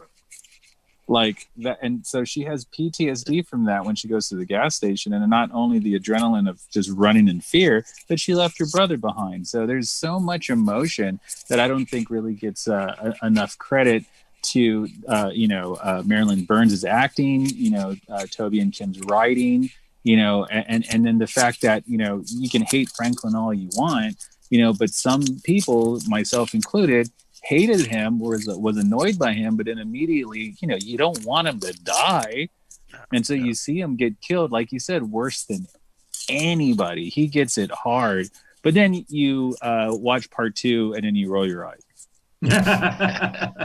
I mean, and he does come back in part 2 for a second. Dennis Hopper sees him. So Franklin. Yeah, it's kind of cool. All right, let's see what we got. He doesn't have a key. It doesn't make sense to me. I thought that this afternoon. Please help. Please.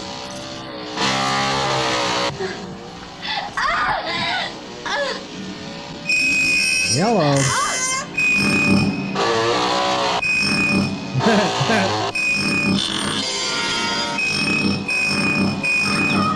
All right, Grandma's dead, right? Yep. 100%. Yeah. Ethan, So you said that you were. face- Sorry, Jake. Sorry. I was gonna say the face was like missing off the squirrel or whatever. Do you think like he made an extra like little mask for like his pet, fucking Shar-Pei or some shit? I don't He know. puts that on his penis. Yeah. Okay, he's got a little Leather face and leather head. with a squirrel face. But that cracked me up though. That why it's his house. Like there's not a key outside or something like. Or they do live in the country. But a lot of people don't. That's how walk they the open country. doors. Never mind. Man. Yeah, they Well, don't. the other people that got killed, they just walked in the door. That was what I was gonna say. That's what I was gonna say. Yep, you're right. I think Sally was the first person to ever lock that door ever.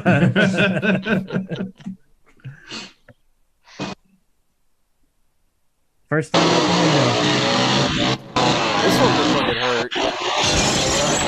Boom. Just the way she landed, I could have swore her leg was broken.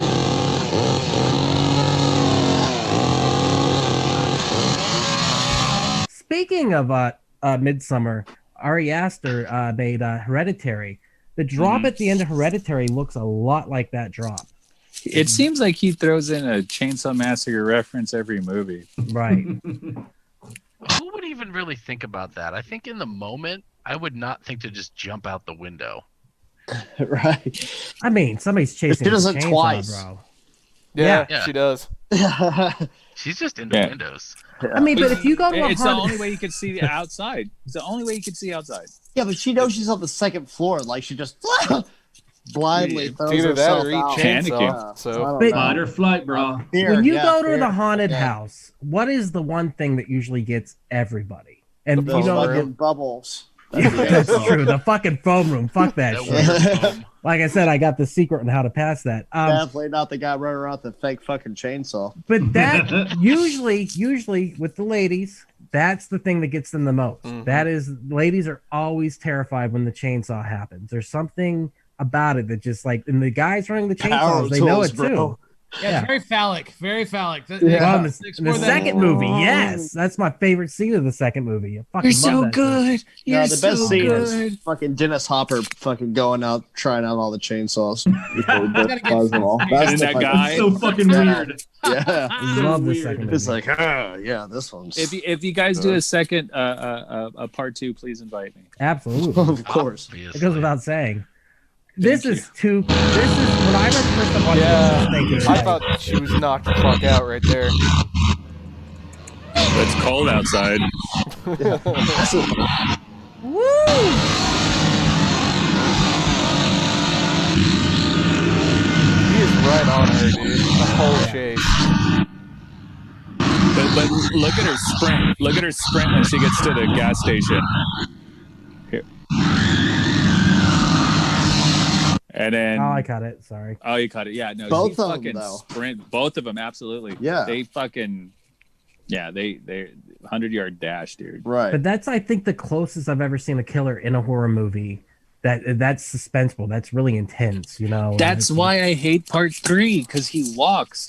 They put him in I adjacent. do like that fight in part 3 though between him and Ken Foray. I think that's like the one saving grace for me. Ken Foray always in the gets it. water. Yeah. Yeah, Just the fact that Ken Foray's in it, I think I think he gave it just the slightest bit of credibility. Yeah, I mean, it's my least favorite, but you know, I still like it. I actually own it through my PS4. I got it last year. The soundtrack to part Because of the 3 is trailer. actually really I good. remember the trailer. Trailer's badass. Barbecue. Now we got to question it. Is that people? That's definitely people. Yeah. Do you think Delicious that big? Do you think that big It looks piece like a is hand. Kirk? I mean, that's the big piece of Kirk right there. Yeah. It's a big chunk of man meat if I've ever seen that. Do you think she's putting 2 and 2 together right now, or? I think so. I think she's looking at that, thinking, "What the fuck is this? The person?" They wouldn't have put that much focus on the meat specifically if they didn't want you to at least think about it. Yeah, agreed.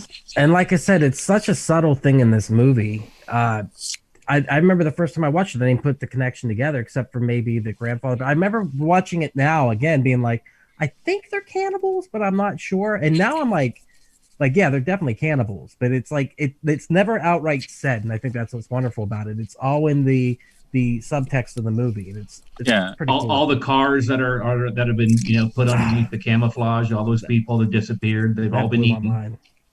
It's so cool. I love it whenever he starts getting to kind of be crazy. So I did a couple clips of that. So that's great. What do you want?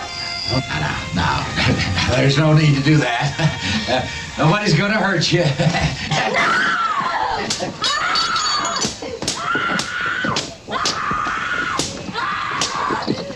He's not even smacking her with the wooden part of the broom. But she was getting hit with a real broom every time. Yeah, well, it breaks. Yeah. And see? Oh, there it is. Right in front of the shitter.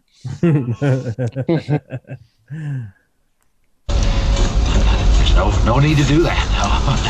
This is one of my favorite parts, too. Just evil. Just fucking. I laugh. Little coon shits. Yeah, that cracked me up. You nappy-headed little coon shit. You nap-haired idiot. Come here, you nap-haired idiot. Where are you? This right here. Love that country shot. as fuck. Oh my god, that shot. Which has been used a lot. It's just so cool looking. Like it's simple. But listen what he says about Newt, if you have it. I think it's in there. Come here, you nap-haired idiot. Where are you been? I've been out on the road. You damn fool, you almost got caught over a dude. Yeah. No, they didn't see me. They don't know nothing. I told you to stay away from that graveyard. Oh, so good. Almost got caught over in Newt. Yeah. Yep. I didn't notice that till today. Fucking. Oh wow. 27 years of watching this movie, and I didn't notice it till today. Die hard. That's cool. Now is he being? That is. When he says coon shit, I thought it meant coon ass, like Louisiana Cajun. Yeah, like raccoon shit. Oh, that's what it was. Okay, that's why I was sitting there going like, "What is he Cajun?" Because that's the first connection I made. The thing that they liked about Jim is that he had all these old country sayings that he would just throw out there that they liked, and so in part 2, that's why it's like fucking amped up 1,000. But one could argue he calls him coon shit and then nap-haired idiot. So there's that other. Yeah. Yeah. I mean, it could be. Fatherly love. I thought it was a father. Where are the kids? Where are they? Did a grandmother mask. And he's talking like a woman. It's nice of him to fold up that wheelchair. Save it for later, I love guess. this. I love this because he's trying to blame him for something, and he didn't do it, and then he finds something else to be shitty about. Look like, what you did to the door. That's what I'm saying. It's just constant abuse. Like, but from the person who doesn't want to kill. That's what's intriguing about the character.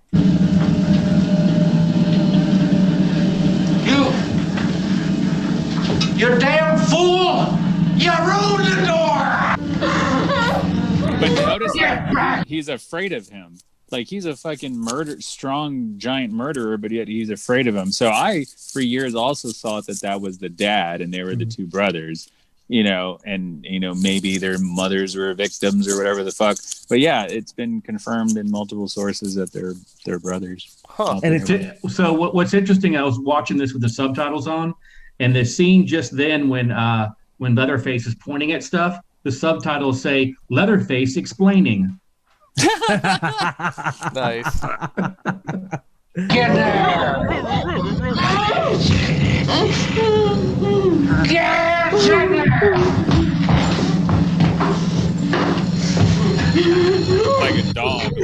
Just take it easy. Take it easy. It's so wonderfully creepy. I don't know what to say. Like, it's just, what is going on in this house? And I just love it. I love Grandpa. Ethan, this is real, by the way, bro.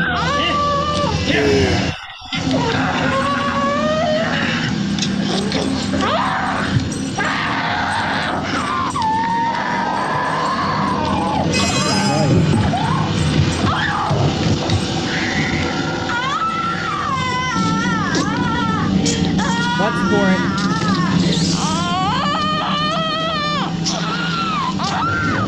Look at his hands. Oh. Nom nom nom nom nom. I don't need to go take another shower. Shit. Oh. I expected him to get younger as he sucked her blood for some reason. Like he was sucking his life force. Like a vampire. Yeah. So good. You could buy a replica of that switchblade at the gas station. Nice. That's awesome. Oh, leave the torture to the poor girl. You just shut up. Remember, you're just a cook, and me and him will handle this. I don't know why I like that. I like it because the hitchhiker, you know, like he's submissive to him before, but then all of a sudden he's like, "No, your fucking place," you know. He's a rebellious kid. Yeah.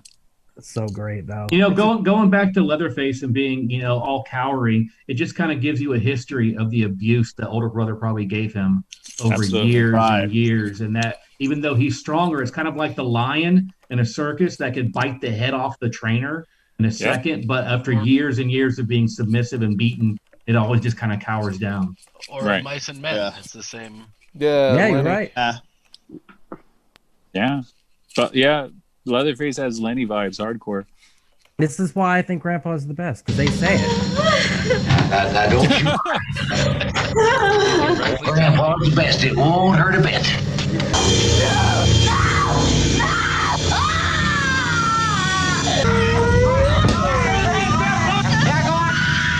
Man, they actually get a good hit in on it. She got it.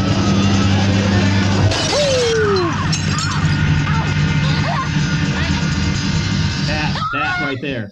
That scene right there, so the way the camera pans Do you over think her there's is so a good. chance that she didn't escape? Do you think there's a chance, if this movie was singular, that hit killed her? The rest was fantasy. You see what I'm saying? I think this is pretty face value of a movie. Yeah. As far as did he really die? Was this all a dream? Kind of stuff. I don't think that applies with this movie. I think this one was very visceral. Yes. And I think the family is they're the only ones that are in on it. You know, I don't believe the whole town's in on it. I believe that the drunk guy has seen some fucked up shit, but I think the family is definitely hidden. People don't know that they're selling human for barbecue. I think it's all just them. That's barbecue in town. The other thing, like I said before, I like about that is you think it's nighttime, and that transition from jumping out, and then the daylight's there, and it's like, is she safe? And I that was shocking to me to see that transition of my mind being like, well, it's nighttime, right? And then all of a sudden, boom, she's out there. And I thought that was pretty cool. Makes it a little scarier just because of the fact that like it transfers time so fast. It's like, Jesus, it's been an entire night that they've had to deal with this. And kudos to her, like she's screaming, but that sounds real. Like it sounds like she's terrified, and it's just unbelievable. The other thing I like about this movie is it does something where, you know, in film sometimes people will talk over each other, but in the editing, people will still be talking, and it transitions just for seconds to get reactions from other characters. And while they're still talking, it'll transition back. And that's kind of a unique thing to kind of watch throughout it. Is Absolutely. You're seeing character, like it's a weird way of editing that I really liked when I watched it earlier. I was like, that's pretty cool. All right, we're heading towards the end, guys. I'm sorry. Boom. You're good. This is getting her back cut up. Yes.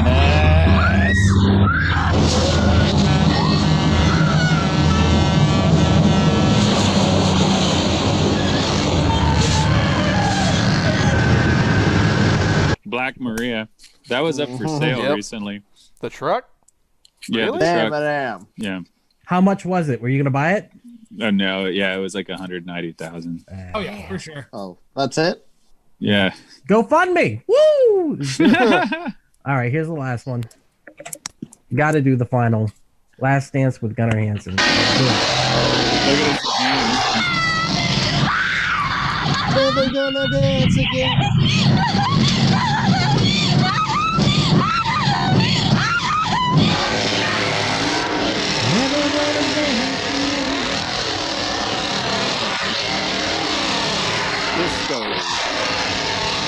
Classic.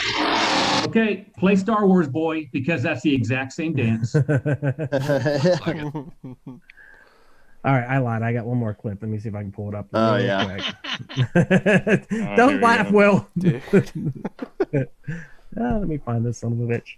But yeah, sorry, dead air. We've been talking for a minute. I apologize. Don't. Yeah, no, that's my favorite movie of all time. Oh, really? Yes. Damn. Good pick. I had a feeling. Believe it or not. Believe it or not. All right, here we go. Boom, Will. I did this for you.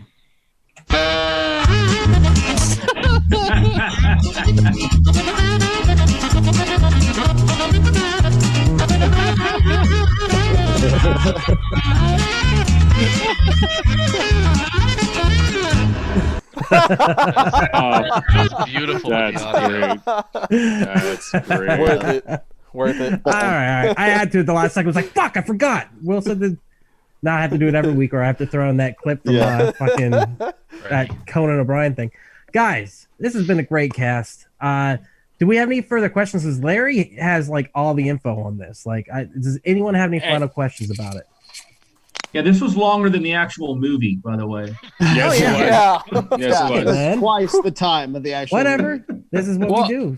I want to. If you guys are thinking of a question, or even a question like for me and stuff, is that like I'm just really appreciative of you guys and David inviting me on. It's really rare that I get a chance to talk about this in like a forum like that. So that's why I was kind of like word vomiting. Dude, it was majestic. Yeah, you went this is a blast. We love this shit. We're nerds. Truly. I mean, you can see it behind almost every single person here. You know, we've got creations, we've got video game representation, we got Hot Wheels, awesome. We got the things that we love, and to be able to see your collection and you to bring that to the table and bring your love of this, you know, like I appreciate it. And I know everyone else here does too. Like we got the nerd out in a way that we don't typically get to, you know. Thanks, a lot of people, man. they don't understand the love. We get the love, dude. So when you're going through your collection, we're like, fuck yeah. Like I, if we ever do a part 2, I have an equal, actually more stuff because there was more stuff available, you know, and I even have these stories with Bill Johnson, who played Leatherface in part 2. But if I may ask, if you can YouTube my special, I want to show you guys my intro. That's Big Mama Got in a Hazel-Eyed Monster. If you just go to YouTube and just type, I don't know, Larry Garza comedy, you'll see it. And I really want to show you guys just the intro to it, because it's a mixture of Texas Chainsaw Massacre and this clip of I'm from San Antonio, so there's this at the rodeo, there's a dunking clown, you know, where you throw the ball and he falls in the water, and he talks mad shit, and he's and he's got this voice where he's like that. So we mixed that in with some clanging bells and stuff, trying to recreate the Texas Chainsaw Massacre opening, and I'm really proud of it. And then you guys know Aaron, our Emperor, so you could see what a good job he did with the intro. Awesome. Let's kick it.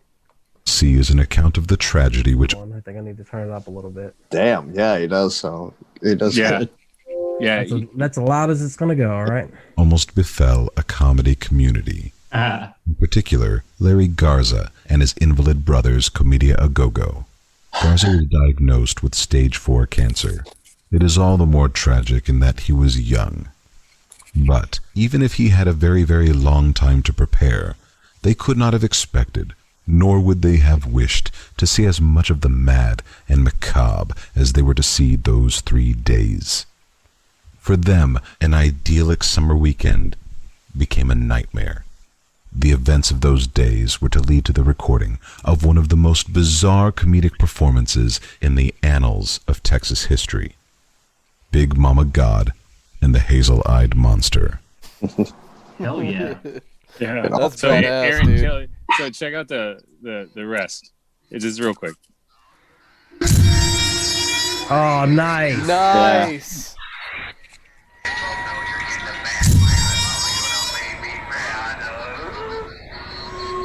We're not social distancing. It was in 2016.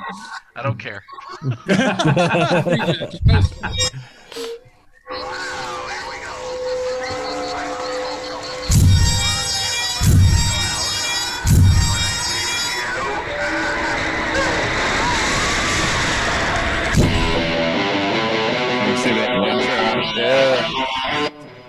Yeah, that's it. Ladies and gentlemen, Well done, Texas's own Larry Garza. Oh yeah. That is it. Thank you. Quick, Fucking A. before we get copyright. And my shirt says "Come and take it" with a chainsaw over Fuck it. yes. Oh, nice. Yeah. There you go. Oh, that's so cool. Beautiful. I can't wait to watch this later too. That's Yeah, please do. Please do. So yeah, as you can see, like, you know, from my children to my first and only comedy special to my t-shirts to my friendships, like Texas Chain Saw Massacre revolves around everything that I do. And even my wife, when she was going to bed, she passed by, she heard me talking about the fucking esoteric son as a character, and she just goes, this rolls her eyes. Yes. Heard it so much, but she was really excited. I was actually in going to do immunotherapy when I got the message from Duck, and she was like, "Oh, you got to do it! Like this is you're gonna have so much fun." And she was right. And again, thank you guys very Yeah, much. we're glad you joined. to have you here. Hell yeah. Yeah. Real quick, throw out the socials. That way, anyone who's watching or Wait, listening wait. later. Oh yeah. I always forgot it forget. again, Will, dude. I'm sorry. God damn it. We need the fucking. Got Will's horror recommendation. I'm so sorry. Will. What you got, Will? The Chainsaw Edition. All right, We'll well, hit it. lob your head It's off. just two today. I'll make them quick. That's all. So the good. first one is called Bloodfest. It's about when did it come out? Like 2016, I think. Woo! Look at that. It's basically more of a horror comedy, kind of like Texas Chainsaw is. I felt it fit nicely. It's got the funny friend from Spider-Man, which is good. He's in there somewhere, the little fat kid who Ned loves. Yeah. Nice. And it's loaded with gore and campy mischief. You can see his guy zombie just grabbing grabbed his some balls right there. Yeah. There's a very clear homage to Leatherface in the chainsaw murder scene that they do. It's very much nice. the very beginning, except for it's like 20 chainsaws, 20 Leatherfaces, and a huge crowd of people. So if anything, look up Bloodfest for that scene alone. I want to watch number that. 2 is another chainsaw. This is called Bloody Chainsaw Girl. Sleepaway camp. What? Yeah, what's it about? What the fuck? Yeah, look at that. What This the is very much fuck? an anime in real life sort of movie. So you would have loved this. Essentially, a juvenile delinquent schoolgirl has to go to school to make up a test she failed. But on the way there, she's obviously ambushed by some mutant cyborg classmates. Why but- wouldn't she be? Luckily, she has her chainsaw. Hey. Her amazing skills. You can actually find Lucky this entire chainsaw. movie, I think, on YouTube, and it's amazing. It's amazingly bad, to be honest, but it's a lot of fuck fun. yes. And it's nothing but like ninja anime fights and blood spurting from That's everything. great. So that was That's my very awesome. quick chainsaw Fuck edition yeah. of horror recommendations. I want to watch Bloody Chainsaw Girl now. Yeah. Yeah. Oh, I wanted to show this for Jay, but here's an autographed picture of Dean Cameron. Dean! Yeah. Let me get that glare off. But yeah. Duck, do you remember him from Bad Dreams? No. Who is it? Dean Cameron. He's one of the guy. He's the guy who like slits his wrists. He's Rockula. Come on, Ski Patrol.